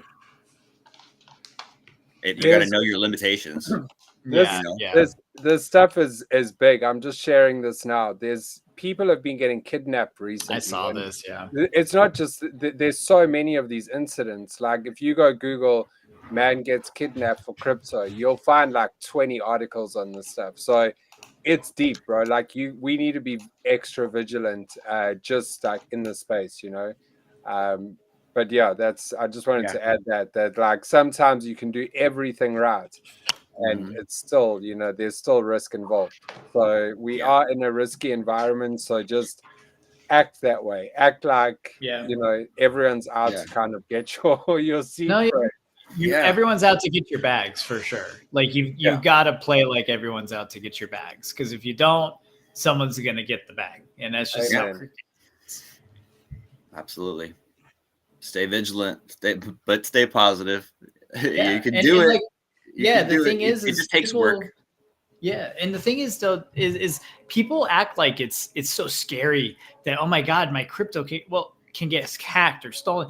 Bro, there has been scams since people were selling elixirs from wagons that didn't actually do anything back in the Old West. So like, you know, there's nothing you can do to stop the scamming. It's about knowing what to look for. And just like all of the other progression in technology in the past so far, we know that when someone calls you about your car's extended warranty, that it's not legit, right? Just like we should also know that when someone says you won this free NFT that you've never heard of, never interacted with anyone of, that know that you didn't win an NFT. Like, you know, it's that same concept. So we are vigilant and a little bit ahead of the curve because we're so deeply rooted into crypto. So we get to see a lot of these things, but you know, it's just gonna be a continuation of us saying it to people. It's part of the transparent nature of it too, right? Like if you post on social media, you know, or I was drained, or you make, you know, in something you use a couple keywords where they kind of identify you as a potential target, they're going to go after you. Well, blockchain is public and it's money. So they're looking at balances moving or what's a popular trending token, and that's a target for a focused attack, for a scam, right? But they could pick you for any kind of business anywhere. Like they could pick you from a jewelry store, just hacking a jewelry store and figuring out who buys the expensive jewelry there. You know what I mean? Well, we also talked about ecology scamming, right? So a lot of these tools, especially these AI and bots now that people make and look for keywords, it knows what you're doing, right? So it doesn't matter if you're in crypto, to be honest. If you're on X and you're promoting anything, I guarantee you're going to get an offer that's a scam offer for whatever you're saying you do or promote on X or whatever you look at. It's insane how good these little bots and these little triggers for these bot accounts they get you. They send you this thing. Hey, we noticed you like cannabis, and I'm like, no. If it's not someone I've talked to, like in face to face, like in a live or in a space, and they're in my DMs, you got to send money first. Facts. That's it. Straight up. My hourly rate is $325. You send me some money first. I'll do $100 consultation. So send me $100, and then I'll meet you on WhatsApp. Yeah. Those girls that think I'm the sexiest guy in the world, they're real though, right? Oh, for sure. No, those ones are definitely real, bro. Yeah. They just need a little bit of money first.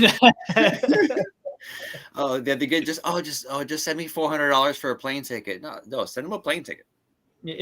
Non-refundable. What's Big Man saying? Yeah, about hot stones for fresh water. I was buy hot stones for fresh water back in the Stone Age. It's gonna happen. You gotta be safe, fam. People being able to sell anything type shit. Yeah. Oh yeah, no, that's funny. You need a hot stone. You're in the middle of the desert. And you're like, no, I need water. You're like, no, bro, you need this hot stone. It'll heal you. And someone's like, oh, here's my last dollar. You really have to learn to not be gullible, essentially in this, especially if you're trading in crypto. You have to question everything, unfortunately, and when you question it though, you'll run into these communities like, bro, when I met Rick and Tricky and Genius Pothead, along with all the other amazing communities now that we've brought together and gotten closer, it was hard for me to get into this because there was tons of people just constantly. I was getting 10 to 20 scam things a day in my DMs. I was like, dude, how do you find real people on here? Like, this is fucking hard. Like, it's hard to grow on X because I was and now that I have broken into realizing I think it is spaces, live interactions, being able to sit and chat. Then we know who's real and we get to have these deep conversations and trust and projects and find projects together. So, a lot of it does, in my opinion, in crypto comes down to being safe, comes down to community. And that comes to us kind of growing together and keeping each other safe because not everyone can research everything. So all of us coming together constantly and, hey, what's new? What scams are new? Rick talked about the Rabby wallet I didn't even know about. And I thought I knew about every wallet, just like that's what I love about what we're doing anyways. And I think it's going to be really good as we grow with this and keep talking about different topics too. Yeah.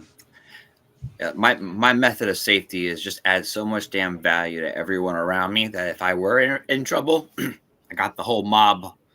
Bro. Yeah. We protect each other out here. Like that's the best way to have protection is have a community that protects each other, right? And we're building that. And this whole cycle is going to be historical at some point, in my opinion, of like, do you remember the year that billions and were liquidated and stolen all over this thing during the bull run before it completely popped off and went parabolic and that never happened again because the communities came together and were like, no more scam, no more rug pulls, no more this. I think this is the last cycle we see that kind of shit to begin with. You're muted, I think. They'll always prey on the new people, but 100%. We just have to keep doing these sessions like every couple of months just for any new people that are coming in, and then at least we, even if we've just saved one person by doing this show, it's worth it. You know what I mean? 100%, person, right? 100%, dude. I have this skate deck sitting over here.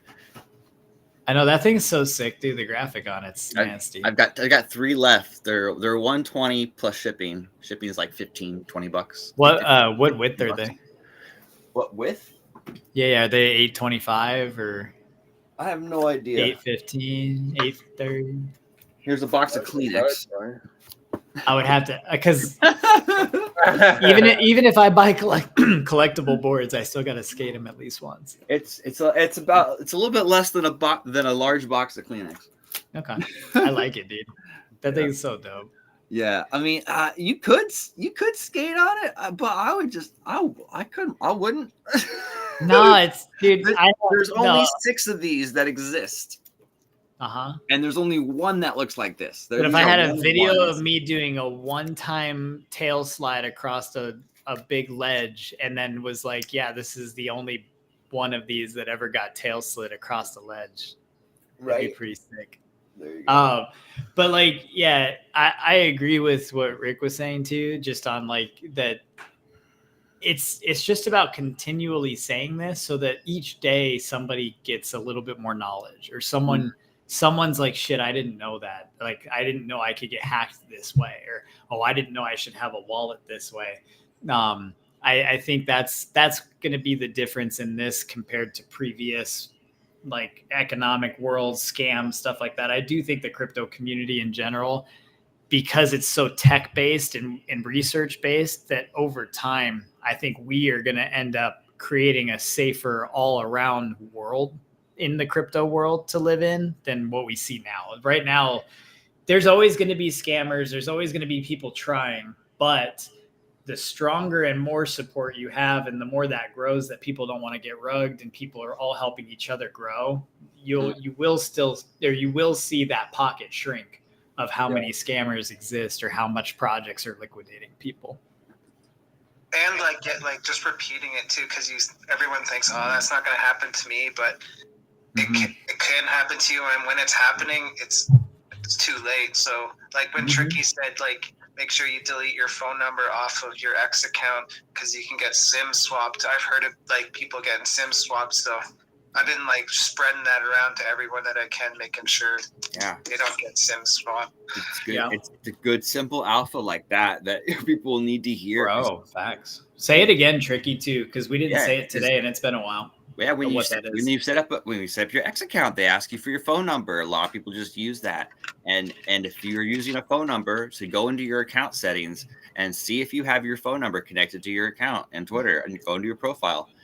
If your account has your phone number on it, you could get SIM swapped, and they could just all they got to do is really convince a underpaid intern at a phone company that they're you for a second.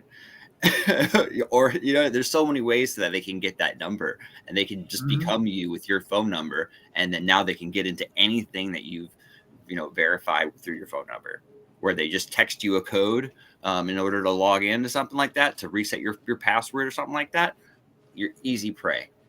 Yep. There's multiple ways that they can actually like SIM swap, just to steal your account. So people do it in the stores, man. People will SIM swap you in a T-Mobile store if you run into the employee that's SIM swapping. Right. And that's not everyone. That's just happened. I make an arbitrary email, set up my social media connected to that arbitrary email, and then delete. I don't use any phone numbers for anything. And so I can log into that random email, which I never give to anybody.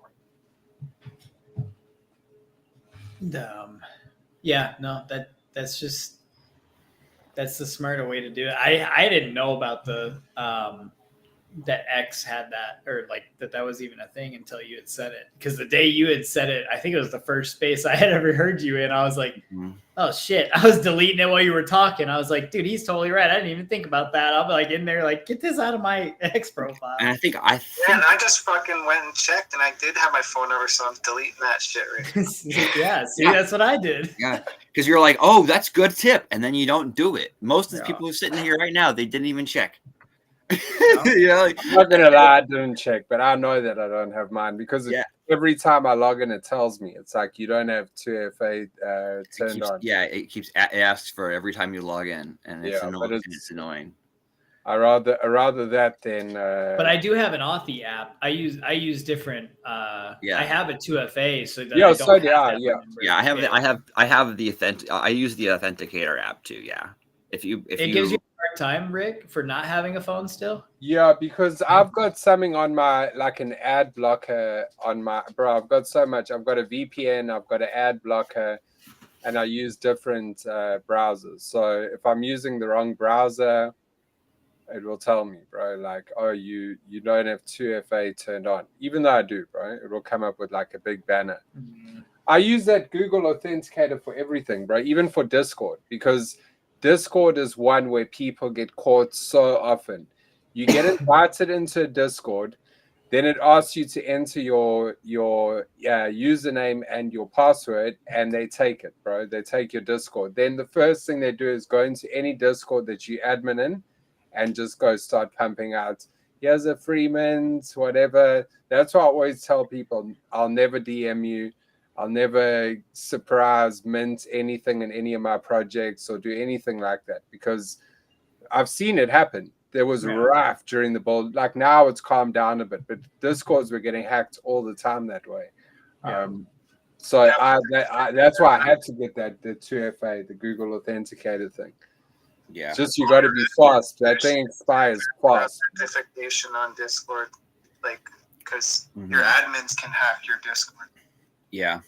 Or click the link for boobies, and there you go. It's gone. Dude. Remember, you can't click the booby links. That takes your stuff. I said, fear, greed, or booby. They appear to your emotions, and they twist it. Sometimes they'll tell you they got video of you click it, doing something, or they've got an email. They'll make up stuff. They'll just assume like maybe you've made this mistake before.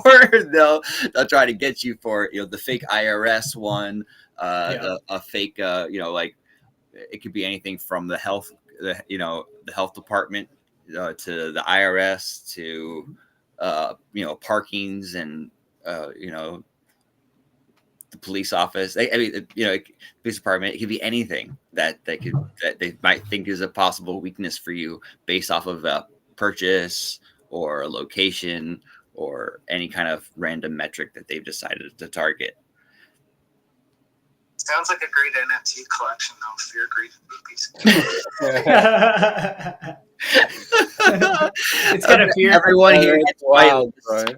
It has a fear and greed index behind it, and like random just boobies and face, just different greed levels and fear levels. What happened to Nick? He said that he was gonna. He has the. He said he had to head out for a little bit. Yeah. He had to walk. There's a private chat open. No, I was just gonna say because how are we gonna end this, bro? Oh, well, he said he was gonna come back. Yes, tomorrow morning. Wait, is he the only one that can? He's the only one that can end it, bro. So. I can end the X. Yeah, no, we can end everything, but he'll still have a stream going, bro. You know what I mean? So we'll keep it running till he gets back. Oh shit! Look at the charts, guys. Look at the charts. I'm seeing a lot of green. I know. What do we think? I noticed that too. And I think it's fake. I put the phone down. And they couldn't hear us very well because I was like, "Oh, it's all green, cool." And I just put the phone down. Forgot that I was even streaming. Hey, what's up, Benny? Hey, wait, is that Benny from the bank? I don't have my phone. Can you hear me? Yes, we hear you good. Hey, how you doing today? I'm just wondering about that skateboard deck. What's going on? Hang on, sorry. What's this limited edition skateboard deck? Tell me about it, Tricky. So there's only 6 of those in existence. They were a collaboration from a sponsor, Jazzy from Primates Board Club. He gave me 6 of these skate decks, and they were made. The caricature of the donkey was made by Fab Quilp, and I love it. And then Goof made the orientation and the layout. So Goof Troop and Fab Quilp. Big Man said we need to get Steven to sign the deck. which I agree. I think Right. we could totally. Is Steve-O into crypto? We need to get Steve-O in crypto. Well, let's get him in there. My wife and him went to the same high school. Oh shit, that's dope. Not at the same time. And what was the price again, Tricky? It's 120 US. And I think shipping So to that you would be about, shipping to you would be about expensive. 180. Yeah. Shipping to you would be I don't know if I could afford that right Yeah, now. yeah. I've got a lot of things going on. But you know what? We are going to make probably new ones, and they will be available for cheaper, and then shipped directly to your house from the manufacturer. So then they'd be about 120. You know. Okay, all right. Glad I inquired anyway. Yeah. These are just super. These three. Yeah, these three are super limited. I see that, Rick. But because this isn't even technically like a real DeFi space donkey, or like this is a caricature, right? But it is hilarious and awesome. He did it such a good job, and the colors on this board in particular are amazing. I love the color contrast from end to end. It's different. It's so dope. Also, hold on real quick, dude. That near chart's looking very nice, but I still think everything we're looking at is about to plummet still. One more time. I still think we got one more. I don't think it's shaken yet. Yeah. I don't think they're going to let us have this number. And then we got a blue one. Oh, 9's across tether there. You see that? 0.9999. Yeah, I just can't believe ETH is pushing up right now. What is that? Honestly, ETH dominance was on Saturday. ETH had dominance on the 24-hour. I don't know if you noticed or saw that, but it did cross Bitcoin for the day.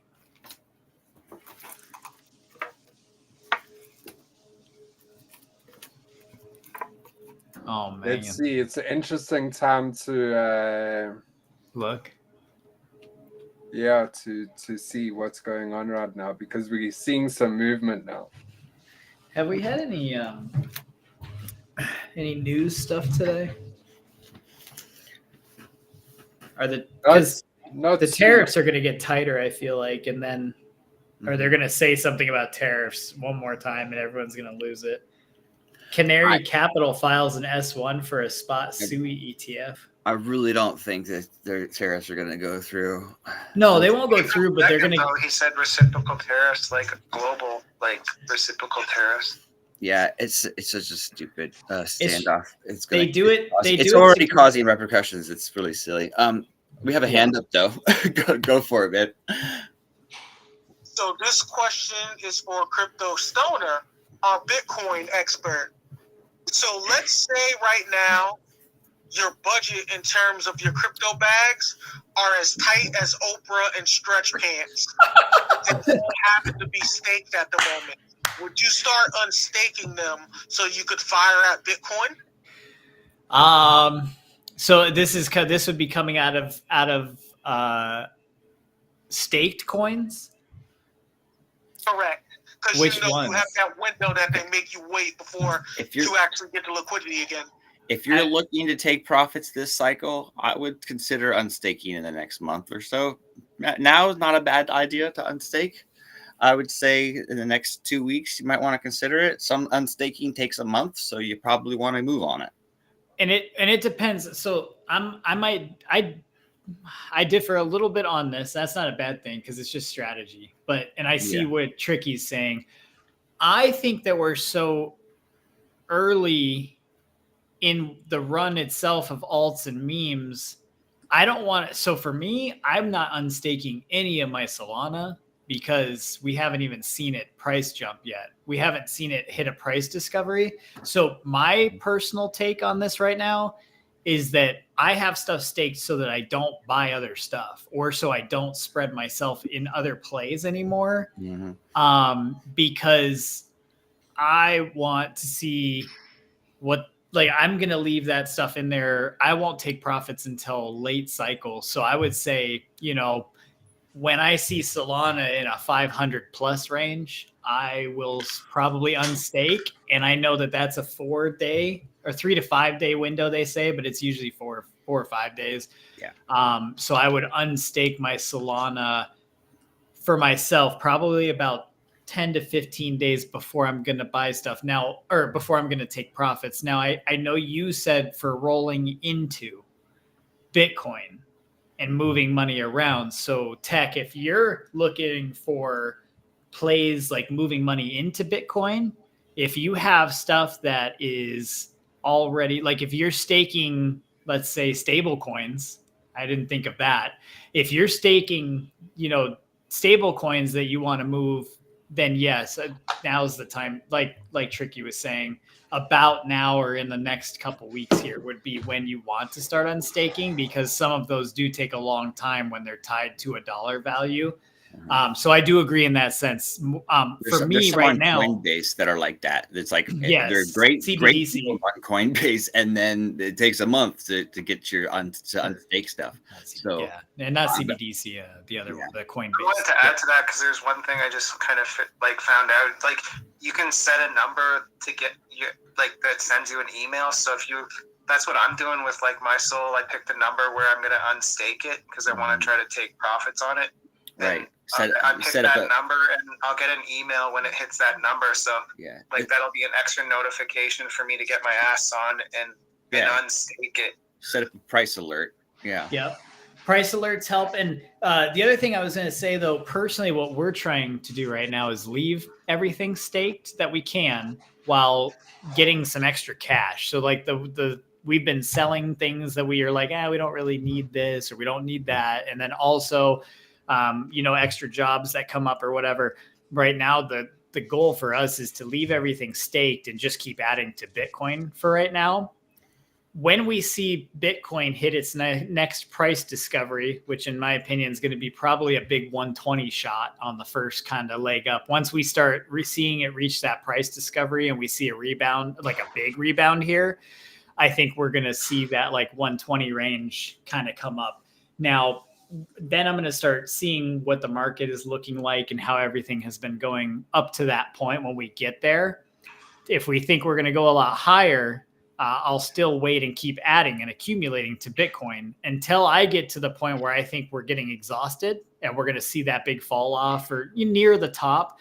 Then I'm going to start taking my profits from Bitcoin and rolling those into Ethereum, and rolling and then rolling my Ethereum profits into other altcoins or meme bags as the cycle progresses.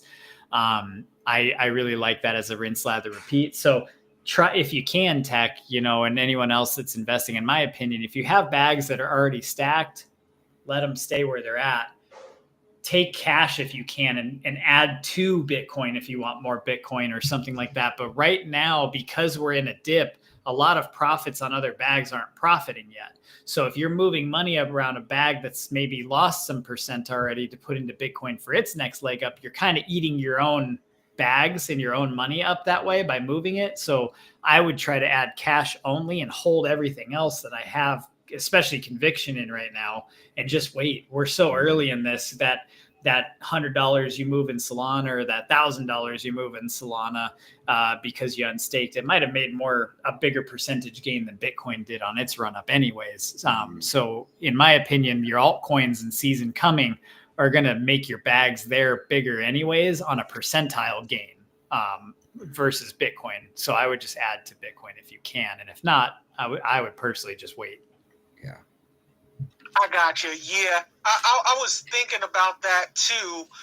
But because money's been a little tight and I'm playing with smaller amounts right now, it kind of had me thinking like with the amounts I'm playing with, even with smaller bags and getting bigger multiples on, say, like Solana or Sui, it almost became a chicken or egg situation where I'm like, okay, with the little amount I'm playing with, these may be higher multiples, but is it that much of a difference of going into Bitcoin at 70K or flipping them, and then if Bitcoin goes to 150K, which, the analysts I'm following, that's the low point I've been hearing from a lot of them.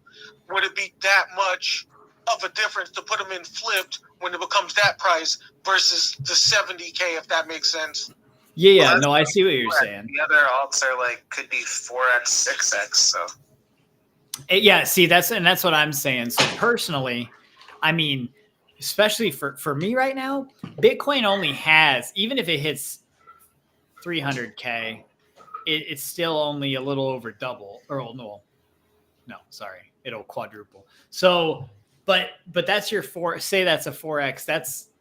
That to me is going to signify that every one of your other bags, especially if you have things like XRP, Solana, Doge, like these, Ethereum, I think we're in for a larger gain on those, and they're beaten up more now. They're like, I mean, look at Ethereum on the year, it's down 46%, while Bitcoin's up 22% on the year still. So I see what you're saying. And if you already have stuff in other tokens, I feel like it's better to keep that money in those tokens and not move anything around right now. Even if it means that you don't buy anything else right now, because you said you a little bit more tight on the spending availability or your buying power right now, that means that you just have allocated what is currently good for you to allocate. I don't think you need to move money around, especially you, Tech. You do a lot of homework, homie. You do a lot of homework. You know a lot. You might not know as much as I do in terms of longevity of being in the market, but you've been in a financial system. You understand so much about this that for you, I think you have put in what you can right now, and that money is all going to do well for you long term. It's just a matter now of just being patient with it. And then if you do have that extra $50, extra $100, here and there, go ahead and throw it into something you already have. But I get where you're at. It's not an impatience per se, but it's a wondering if you've set up your portfolio right. And the longer that we look at these sideways and downtrends and new bottoms that we're seeing, it does start to come into that emotional trading where that is a part of the noise and the FUD to me, is that they are going to keep doing this until everyone sells things, moves things around, and takes these little bits of losses here and there. When in actuality, we really should just be completely solid in our holds right now, or if you have some at it. But yeah, it's a patience tester we're in right now. We're in that moment of, did I do the right thing? Everyone's asking themselves in their own heads, probably daily, am I where I want to be? Am I balanced? Can I sell anything else? We're just in that, and we see the more it goes down, the more we want it. Now's the time to, you DCA when the market's going red. Yeah. Things are still going to change. You're better off not trading right now, honestly. If you want to DCA into your conviction plays, go for it. Just be diversified, and don't stress about moving or selling things right now. Mm-hmm. It's about to move. And it's going to look crazier down. I still think that there's one more catalyst to drive us down one more time. So if you are looking, Tech or anyone else, to look for plays, I do personally still believe, and this is why you should dollar cost average for people too. I believe that it's going to go lower, but I would still buy today if I had a lump sum that I was going to break in to the market. And I would do probably a quarter of that where we're at now. And I would wait and see what's going to happen. And based on price action, I may, do more or not. But I would do a portion now. And then I would be waiting for a couple days and see what the news comes out like this week, and what kind of, what we see from the Fed that's coming back up again. So all of these meetings we're going to start seeing come up in the tariffs. Until we hear Trump say we've come to a deal, no more tariffs, or the tariffs are good, we're good, everyone's happy, then we're going to see this market get shaken out and go sideways until that stops. It's posturing. It's not just Biden's fault. It's a lot of posturing. I wouldn't worry about it. And when they do drop that, they're not going to go through with it, because in the areas that they do go through with it, they're just pissing people off. So they're going to end up not going through with it, and everyone's going to be really freaking bullish.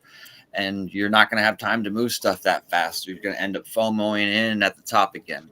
So just stay there. You guys seen this price action on Axie Infinity, bro? Wait, what is the scale on? This is all time, but I just wanted to show you the all-time high on this, $161. It's sitting at $3.40. That's what I'm saying. Like, a lot of people, especially in Solana or their meme bags, alt bags right now, it feels so over.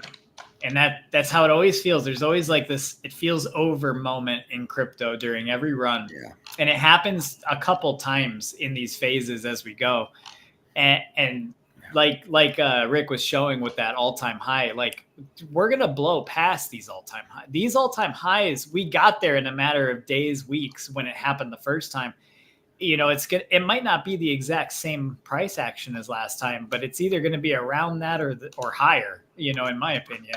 And it's just going to be liftoff. See, yeah, that was the thing. Like, I'm not scared or worried. I'm not going to lie. I'm getting a little greedy because I see what the altcoins are dropping to.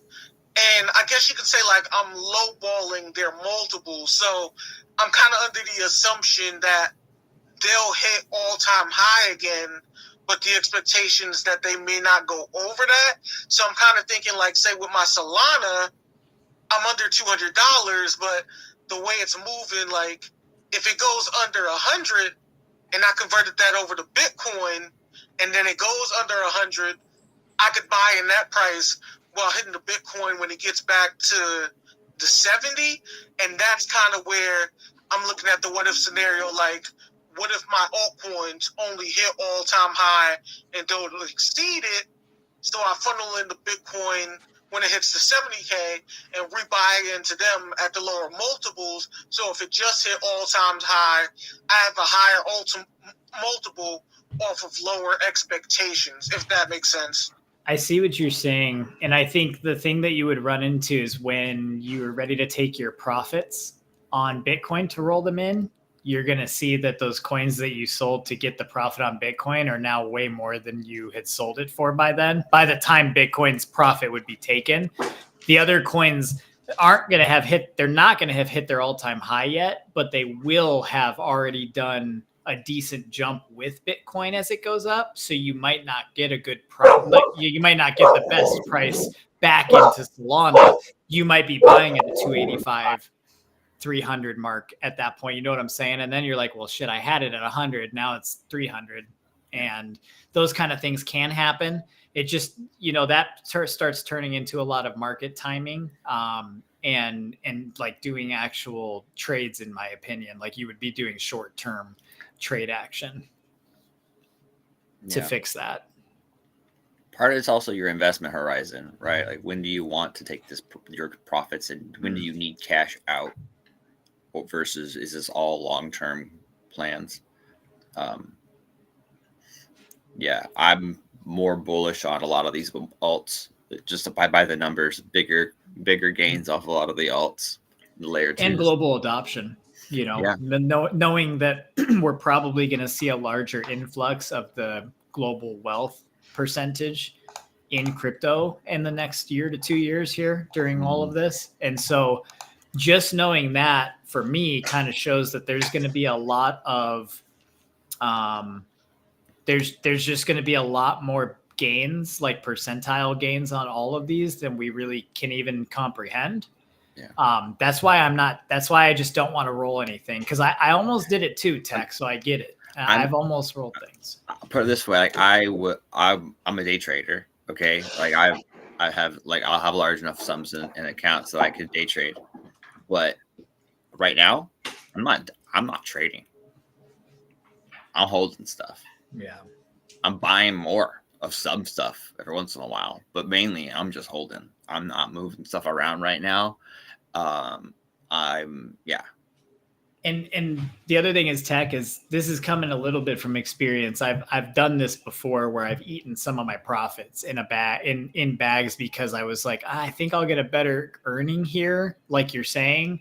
And then I ended up being like, yeah, I might have still made, but I ended up being like a 30%, 50% profit when I could have had, if I would have just stayed put, I would have made like 133%. And that's just an example, but it was something like that when it happened to me. And I was like, damn, if I would have just not moved the money again, I would have actually made a little bit more because between the fees and this and then the back and forth. And when I re-entered, it ended up not being as good. So sometimes it looks better on paper or in your head like that. And then when you realize just those little intermediary fees and things that come up and the price change, you're like, oh shit, I guess this is a little bit less of a gain. The bid-ask spread, everything, between the spread and the fees, if you're not like being a trader and trading on the chart and like accurately and consistently is not easy.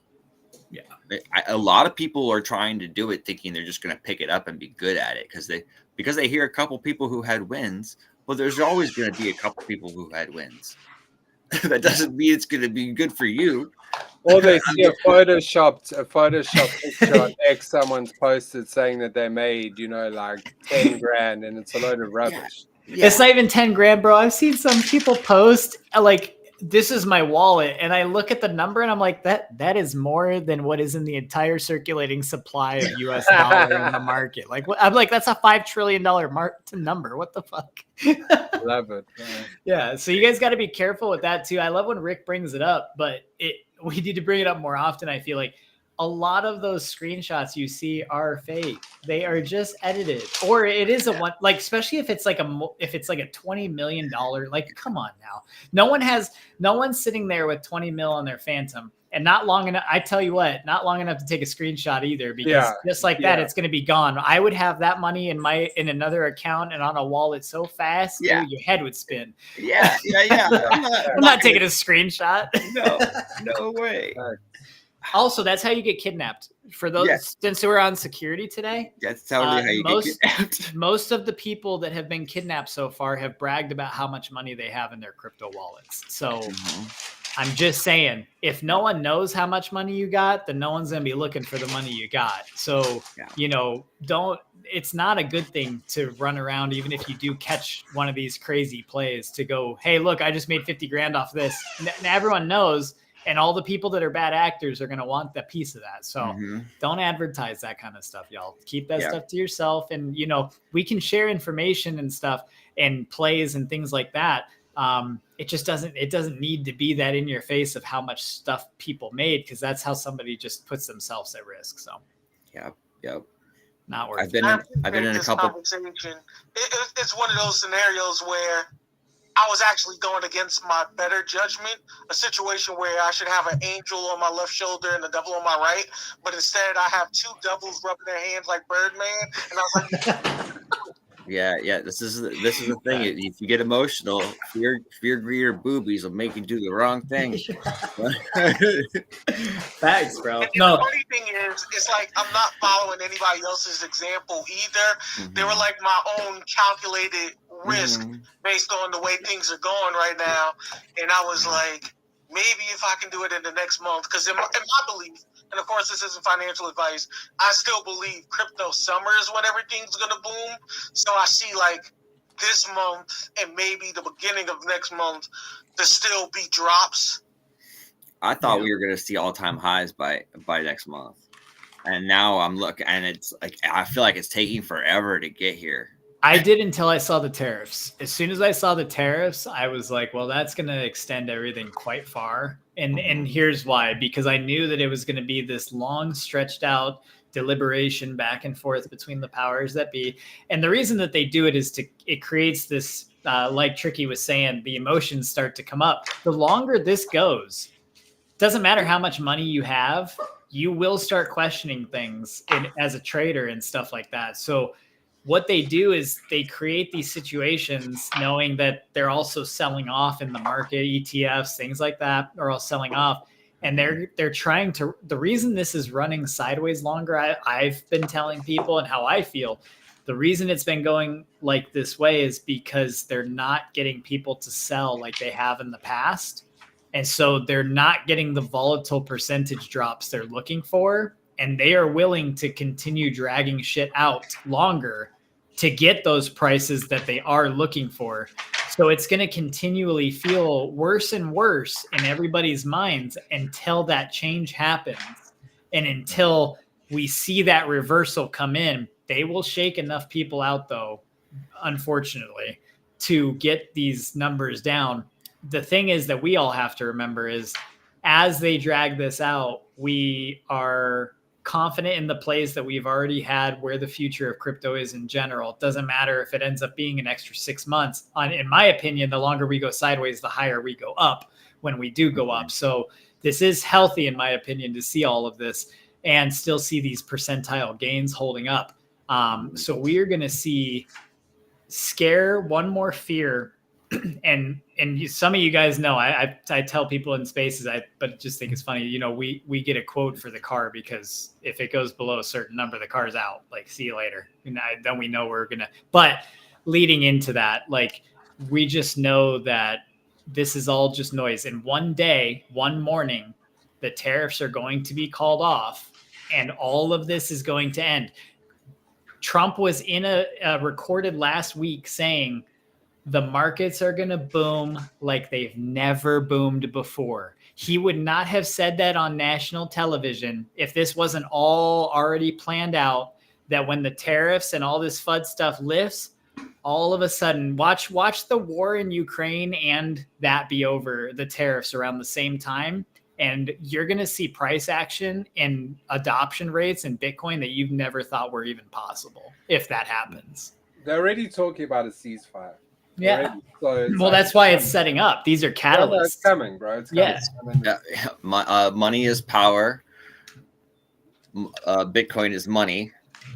Bitcoin is power. Mm-hmm. Yo, Big Man just said that was kind of what I was looking at. Flood into it. Like all the analysts I'm looking at are saying quarter 3 to quarter 4 will boom. So quarter 3 starts in July if you go by traditional finance quarters. So I was looking at that, and then I'm looking at most of crypto Twitter, and they're still playing meme coins. Some of them are panicking and getting into sports betting. Like, they're not following real assets. So from what I see, it already looks like TradFi controls the crypto market. So I was like, these analysts that's predicting this probably already know that it's being, like, manipulated to be in that window. And that kind of pushed my greed a little more. I started kind of thinking like, oh, well, if TradFi is already controlling this much in the crypto market, I could probably start doing like stock market shenanigans now with my games, if that makes any sense. Yeah. DCANN? No, I'm just dollar cost averaging in.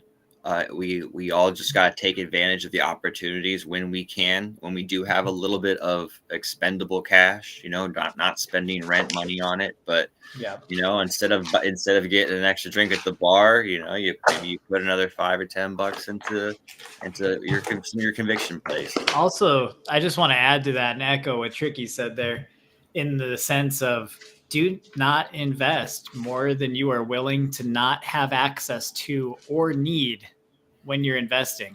Make sure for any of you guys that are newer to the market, just because you see these numbers at a price, you see them now and you haven't been investing, doesn't mean you're missing out on the last chance in your life to make this investment. You honestly should be playing for the next run if you're just getting into crypto.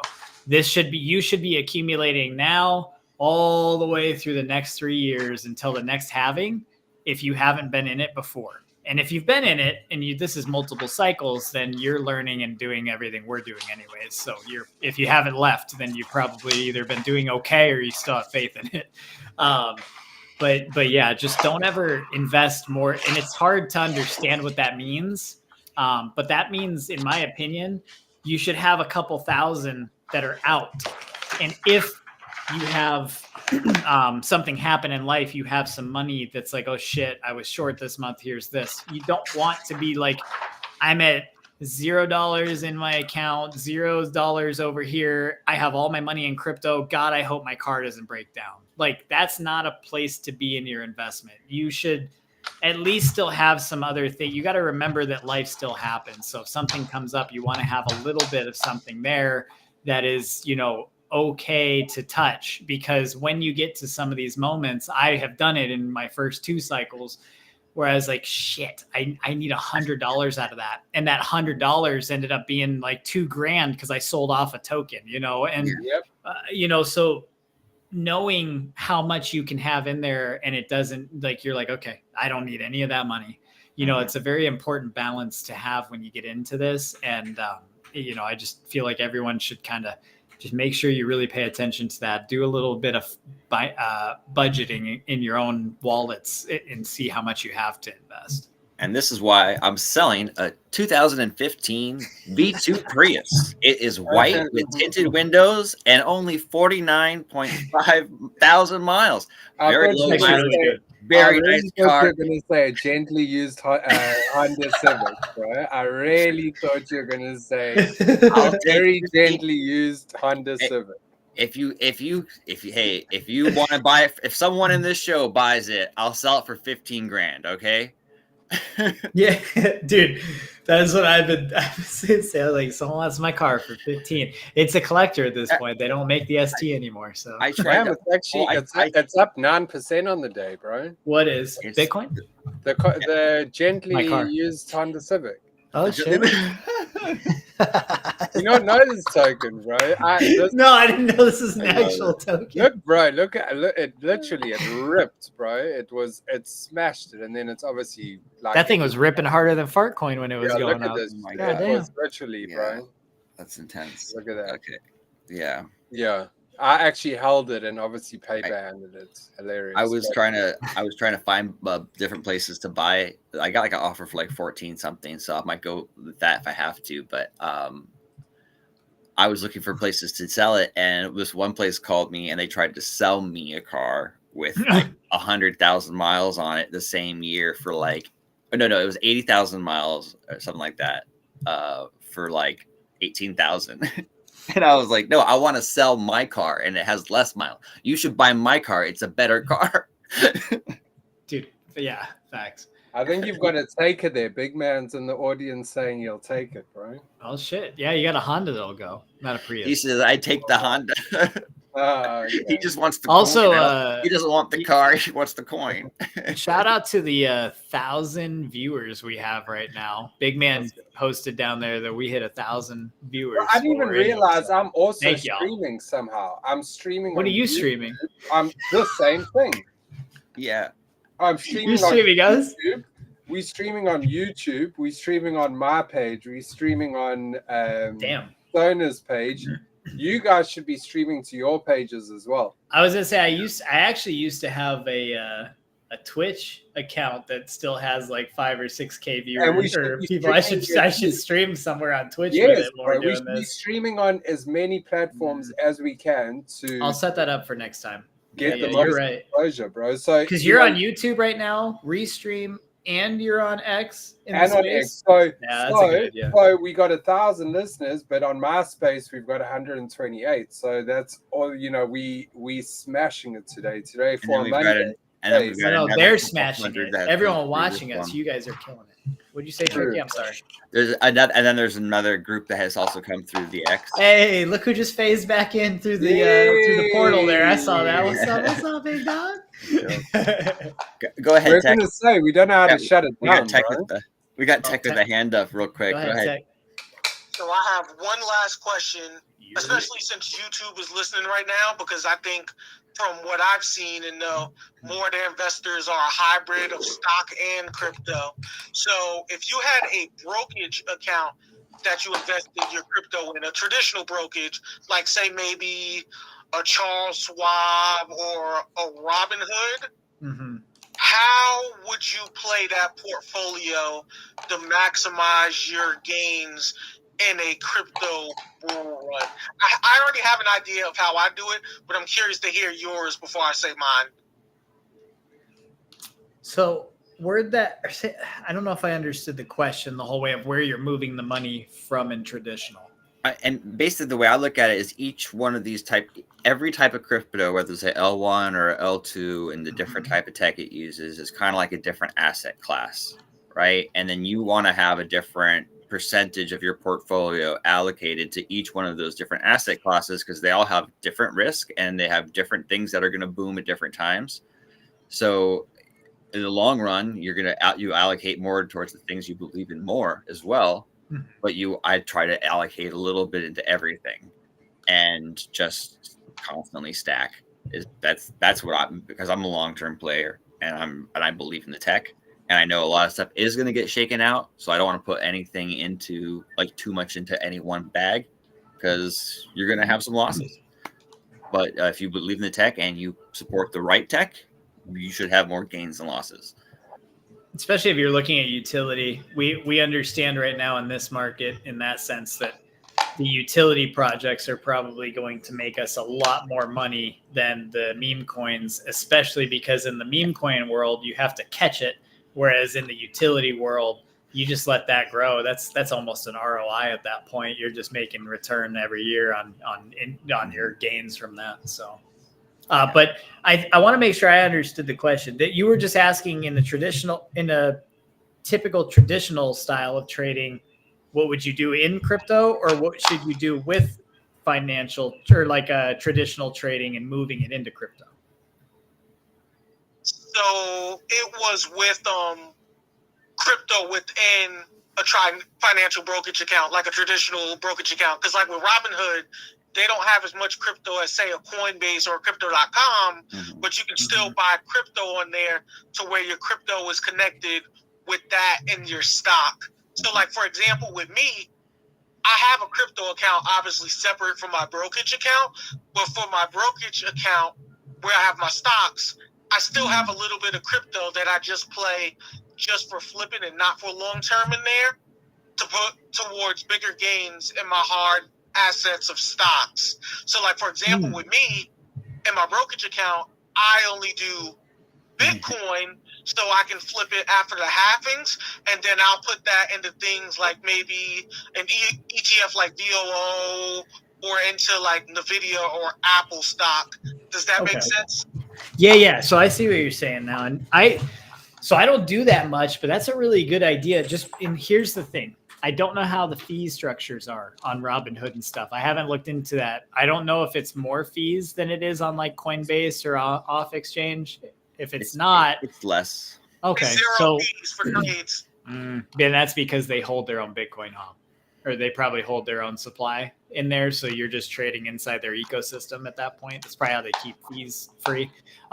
So, I mean, if you're doing something like that, you've just got to always remember that the stock market traditionally has led Bitcoin. So if we see the stock market open up bad, Bitcoin's going to follow type thing. If you're going to be using that for trading, I think the way you're doing it is already pretty solid. You're waiting for Bitcoin earnings to then roll into, I would do things like, especially right now, personally, I would do Tesla, things like that. They're really beaten up and low. And especially NVIDIA, AMD, all those things, we've seen a lot of sell-off. So I think that taking your earnings, if you're doing short trades on crypto and then moving that into your stocks, I would move it into things that I purchase myself. Like I buy NVIDIA, so I like products when I build computers, so I would invest in NVIDIA.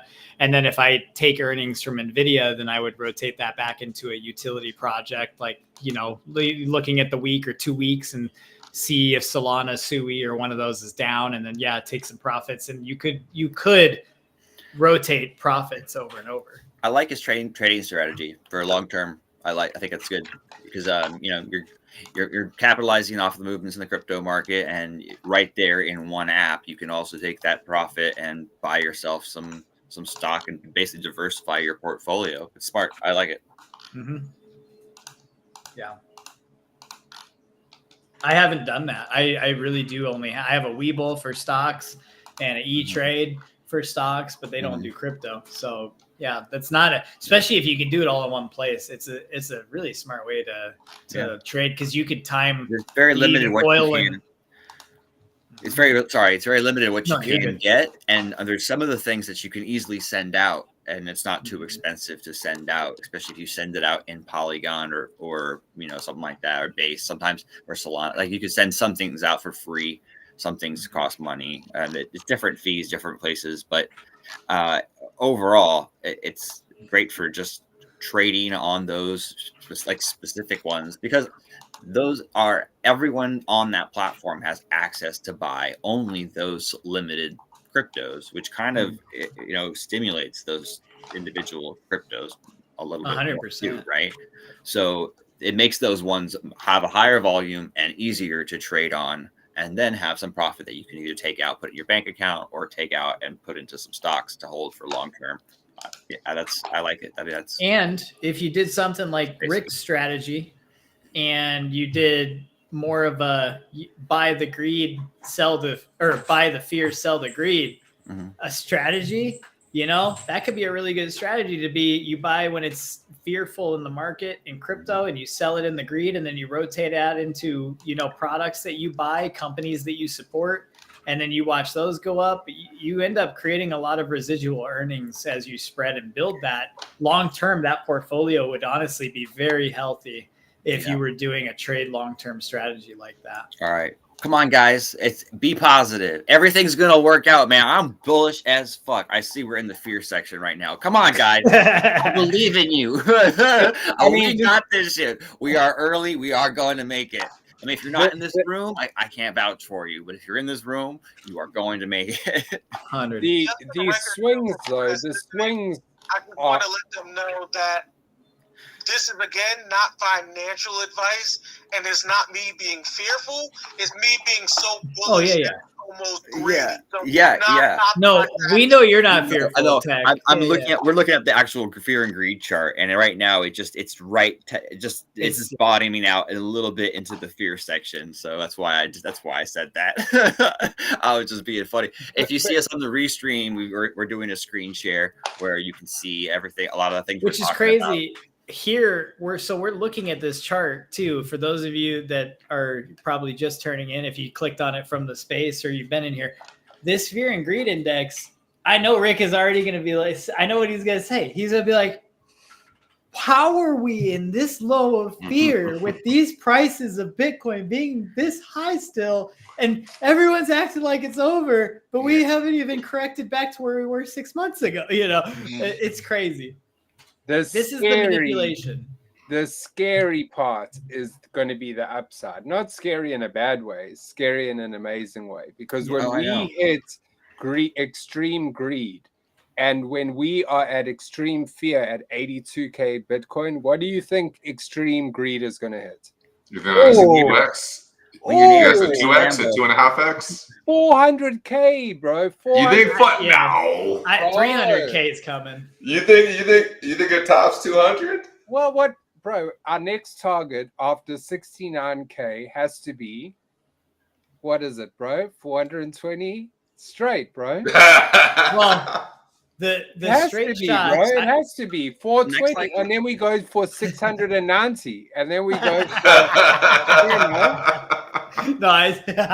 6969. Yeah. Or we go for 420. We got to go to elite. Yeah, 6. I was thinking at least 710. There you go. So realistically, I think what we're gonna see is still gonna be so crazy because I think we're gonna see whatever the bottom comes in at. Let's say it's 76. Okay. If we see 76,000 get hit and this reversal is done, the tariffs are over. All you guys know what we've been talking about the catalysts.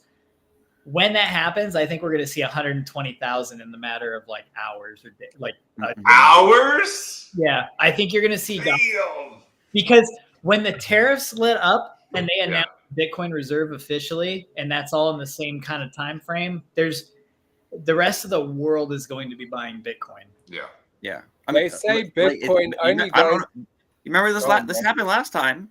This happened last time. Yeah. In a 24-hour period, it'll go from like 70 to 120. Yep.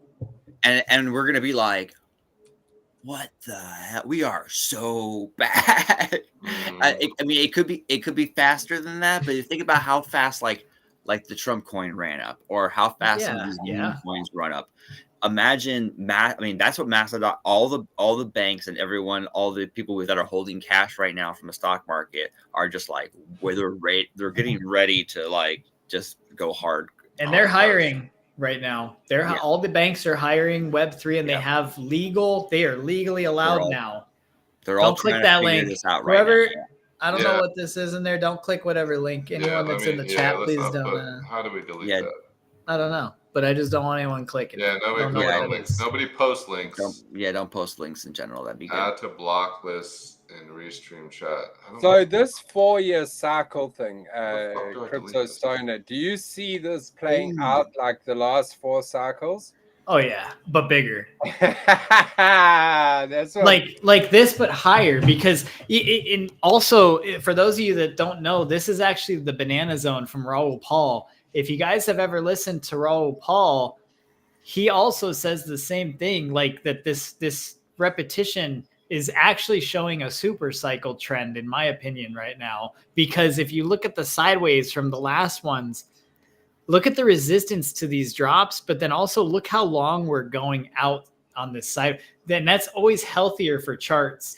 These bottoms like that we're seeing, like they're trying to tank us lower, but they just haven't. So I think we're in the first phase still. And I think we're having an extended, this is going to be a 3-phase part. So we're going to have 2 jumps that come after this. And you see them on this chart here. Like you see 2016? Are you comparing it to 2016? You're going to see jumps at 20% up and you wake up and you're up 20%. You're like, oh. So yeah, if you look at, 2016 was the closest to the sideways chop we've had. But then if you look at 2020, you can still see it even on the 2020. If you go up it about midway, you see that little chop break, and then you see one more straight up, and then another drop, and then one more straight up. That's the 2-phase. So we haven't even really done that first massive launch. And like I had said, because of the halving last year, we usually don't hit an all-time high at halving. We hit all-time highs at halving, plus all the all-time highs that ensued after that. And so now we're about to hit this first leg up. Plus you're seeing the talks of global mass adoption because of the governments. I mean, Michael Saylor, he says some crazy ass numbers, but you can't tell me that this man that's in these rooms meetings isn't knowing something, because he's talking about $30 million Bitcoin in like 15 years. So I mean, and he's saying that we should be at 300K this cycle too. Michael Saylor easily thinks that he thinks that it could be at 1 million, like that Bitcoin could be at 1 million by the end of this cycle that we're currently in. Now I don't think we could see that. I think that we would see that if we see actually, like, if you see a 50% of the world's wealth all of a sudden transfer into crypto, then yes. But I don't know if we're going to hit 1 million. But, there's these people with large wallets that really, they see the number, and their numbers are even crazier than our numbers, you know? Mm-hmm. As far as like the market cap multiplying, I mean, these moves have been super aggressive. Like, if you look back, like that 2016 one goes from like $550 to 15, 60, 18 grand. Yeah. That is a massive bounce. And I'm just thinking, like, so where could we go from like here? Because then you look at the one in 2020, we go from 10 grand to 55. So that's like not as aggressive, but it's still like a 5x. So what are we going to do? Like a 2.5x now, or 3x? That's what I'm thinking. Like 2.5x puts us at what, 200, right? Yeah. From where we are now, roughly. Yeah. Put us around here. And that's like half of the old high. Oh, the old high? Okay. So so we're 68. 175-ish, 170-ish. And we're talking about a $2 trillion, $3 trillion market here, right? In Bitcoin's ecosystem itself. I know it sounds like a lot, but we see how much stupid numbers get thrown around.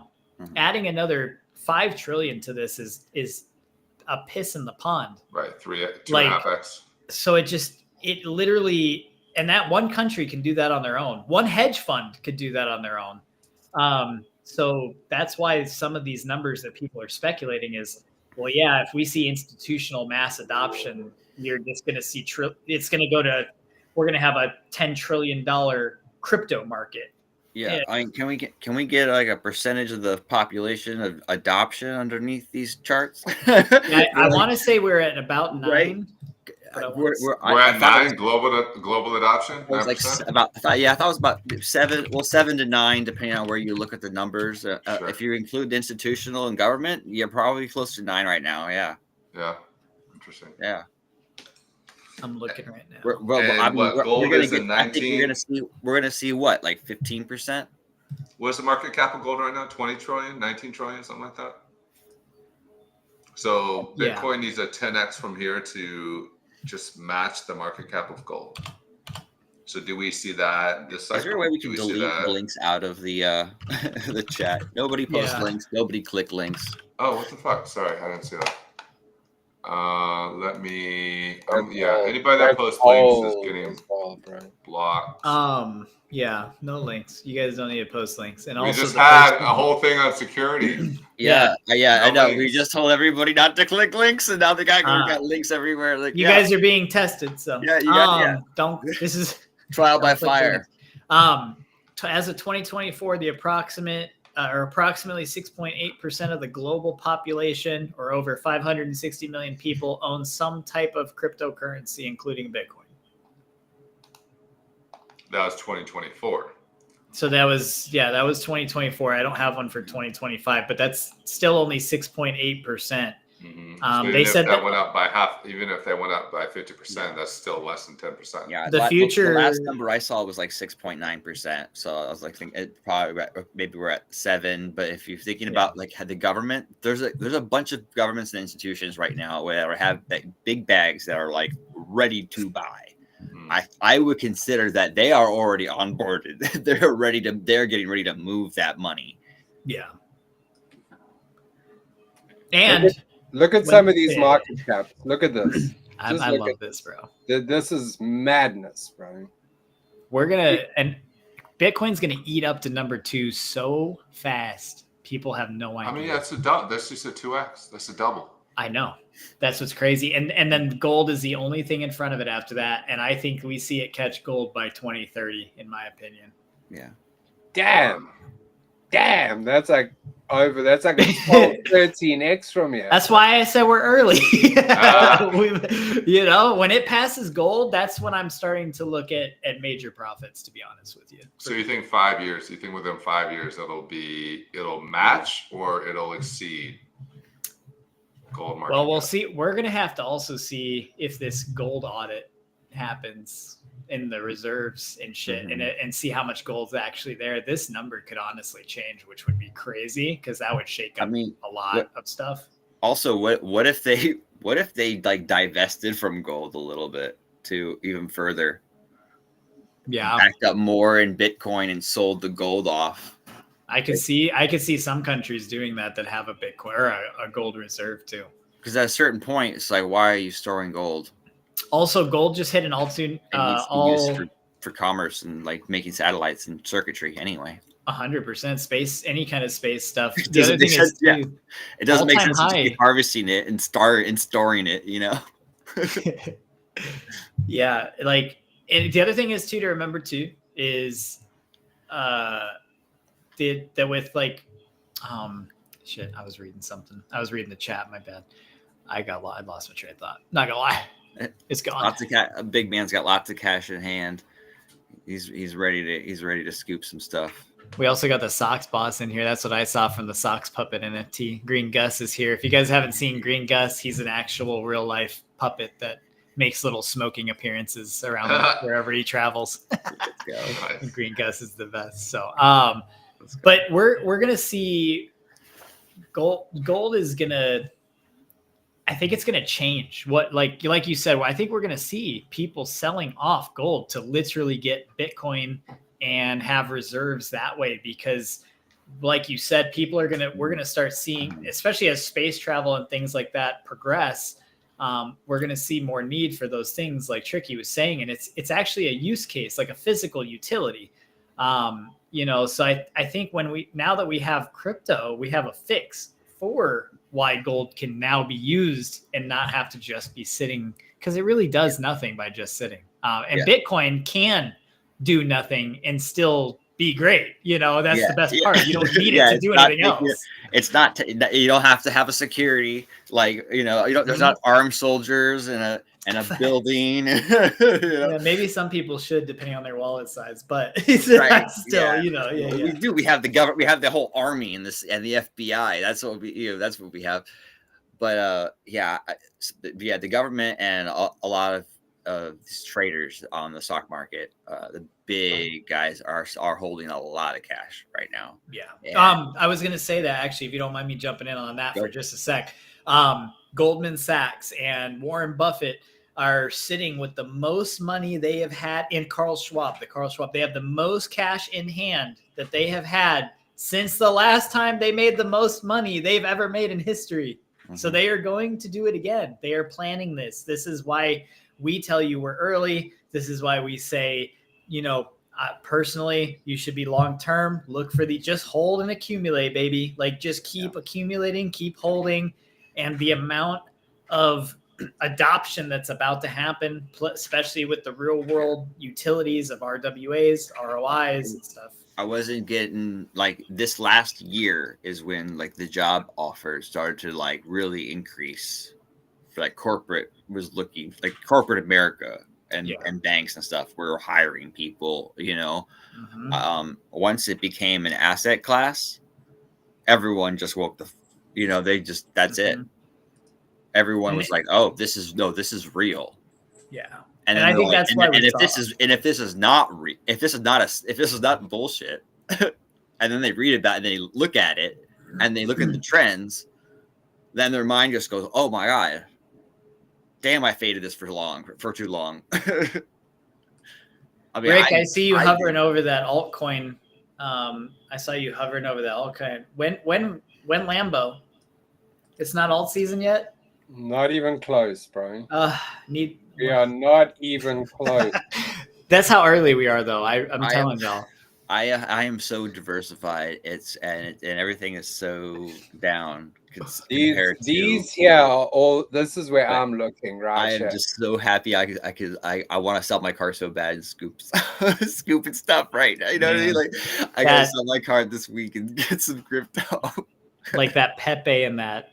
This is over the last 90 days. So I like to look at those charts and I just look for like the ones that have just had. One of my favorite things right there. You just go down to Bonk right there and you just dump that Prius in it, and then you buy 3 Priuses after. No, just kidding. Don't do that. It's not financial advice. I'm gonna buy a fleet of Priuses afterwards and then just sell and rent them. Like maybe I'll hire high school kids to drive for Uber. I don't know.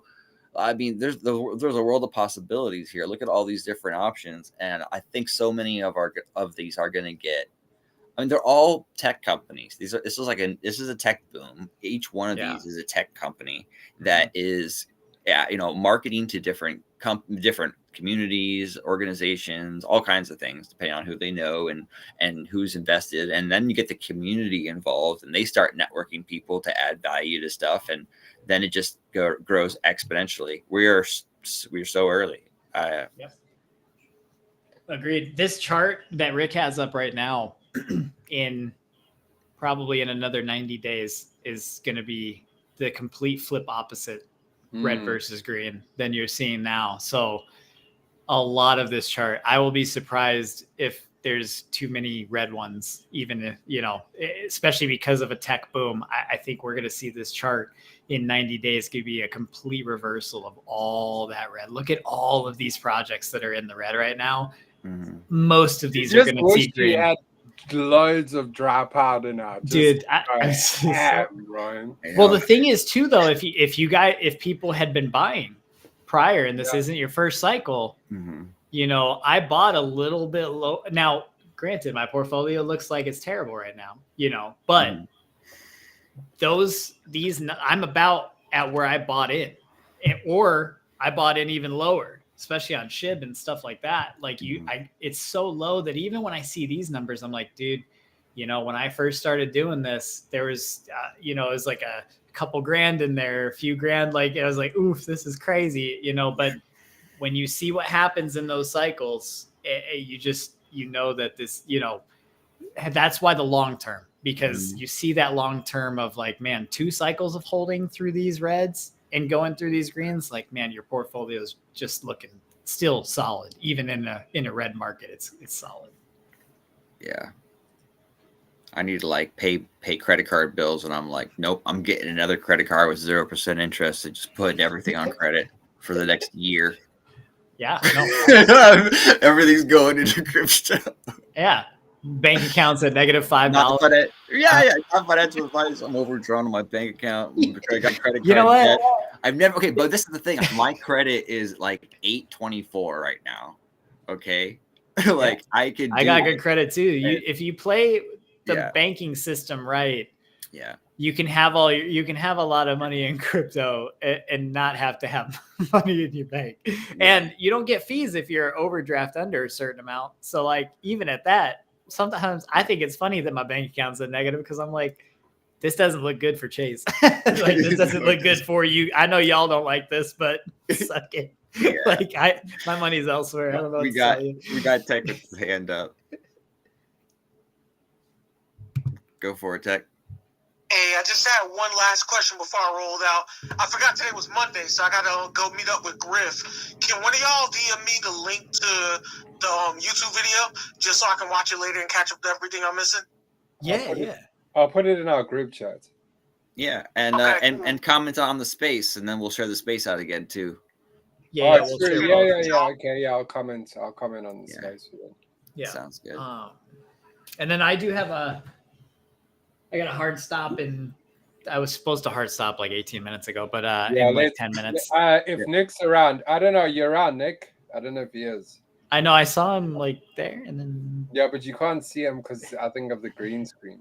So. Yeah, but I forgot he. So when he comes back, we'll wrap it up, bro. I'm ready. Yeah. I'm ready to wrap it up. Yeah, it was good. Damn good show, bro. What? Almost 1,100 people too. Yeah, it was good. Way more, bro. Way more because. I forget you're streaming on YouTube too. Bro, we hit like 1,400 easy. And you guys are legends. With replays and everything, this is going to go nuts. So share it with your friends, guys. If you know anyone that's new in the space that needs to learn, they don't need to watch the whole thing. Just tell them to watch the first like hour of it, the security parts, hour and a half, and then they'll get the basics. But yeah, thanks, guys. What a great space, man. Yeah, dude. Genius Pothead, thank you, homie, for putting these on. You know, you're the one that really pushed us to take that change and do it live and on camera. And honestly, I think we're onto something. I think we're gonna create a lot out of this. I'm really excited to see where all of us expand in this and the growth that continues. Like I said, Big Man just said 1,100 viewers just on this. You know, so.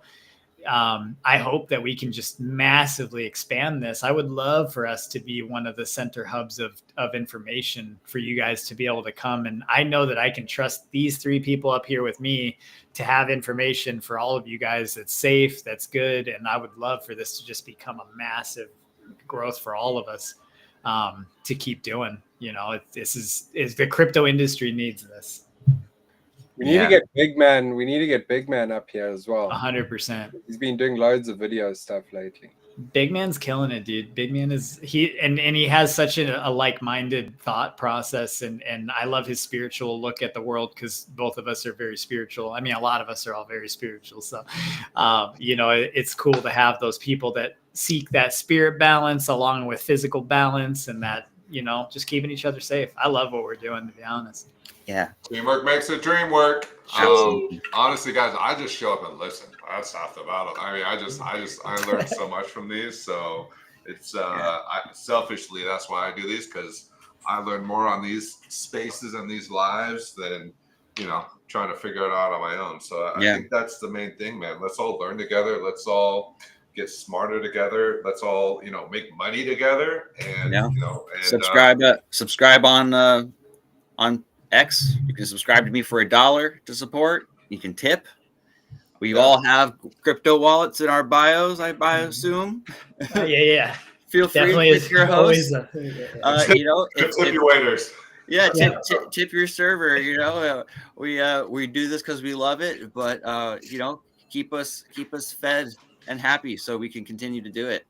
Yeah, honestly, the more people that kind of donate to this process, the more I would tell you guys we'd be able to do video edits and long form content on YouTube. Like if we were getting enough assistance, I think, especially for me anyways, I would take on editing and things like that to really go deeper into it. So whatever you guys help us with, I think that's going to come with X, bro. I really do. Yeah. I think they're going to figure out a way of like monetizing spaces. They have to. I need to hire 2 more assistants. But I've heard some crazy situations over monetizing on Facebook. I have a buddy who makes like $2,000 on Facebook every month, and I'm like, how? What? Yeah, how? Yeah, how? Exactly. So I'm over there on Facebook. Follow me on Facebook. NFT drops. Just look. We could actually have been streaming on Facebook as well. It did on ask the if Restream. I want to stream. Yeah, that said, where do you want to stream? You know, that's kind of a market that needs to hear about crypto. It's an older generation on there. Next time I'll stream. I think I've got like 5K followers on Facebook as well. We were streaming on YouTube as well, so we need to just hit the Twitch as well. I'll set up my Twitch because that old account, I'll change the name on it, but it still has like 6K followers from when I used to game. So yeah, we just need to push this out to as many platforms, as many people as possible, and just let it grow, get bigger. Yeah, it's been amazing. We're gonna link up with Biometa here. Talk because he can stream us out on a bunch of different platforms, and I think it might be a better use of funds. Yeah, and hey guys, as always, we want this conversation to be about stuff that you guys are interested in. So we've been, talking about security for a while. We finally got to it, but if there's interesting projects, interesting people that you can bring up, interesting, like RWAs, DPIN, DeFi, DeSci, like all that fun stuff, like DM any one of us and let's get it on the calendar and let's get some, let's have some guest speakers and do some interviews and let's get fucking Raul Paul on this. Let's get Larry Fink on this. I mean, that would be like, if we do that, then, we're big time. We did it. So let's do it. I mean, Tricky, let's get Gary V on here, right? So, right. Hell yeah. Yeah. So let's, we want this to be about you guys. We want this to be about the community learning, the community growing, building trust amongst all of us here on stage and all of you. So yeah, if you guys have stuff you're interested in, just DM any one of us, and we all chat all week. So we'd love to make this more interesting for you guys out there that are showing up every day and supporting us. So we appreciate it. All right, any parting words, guys? Stay positive. Keep your bags safe. Keep your bags safe. Don't click on any links. Yeah, thank you. That's what we need to keep saying. Do not click links. Oh my gosh. Ricky, I spent some of this time on this space. Like I had so many things I needed to revoke. So everyone, don't sleep. Let's go. All right, you guys have a good night. I appreciate everyone stopping through. Peace. All right, guys, take care. Have a good night. Yo, later, y'all. See you. All right, I just ended the stream on Twitter.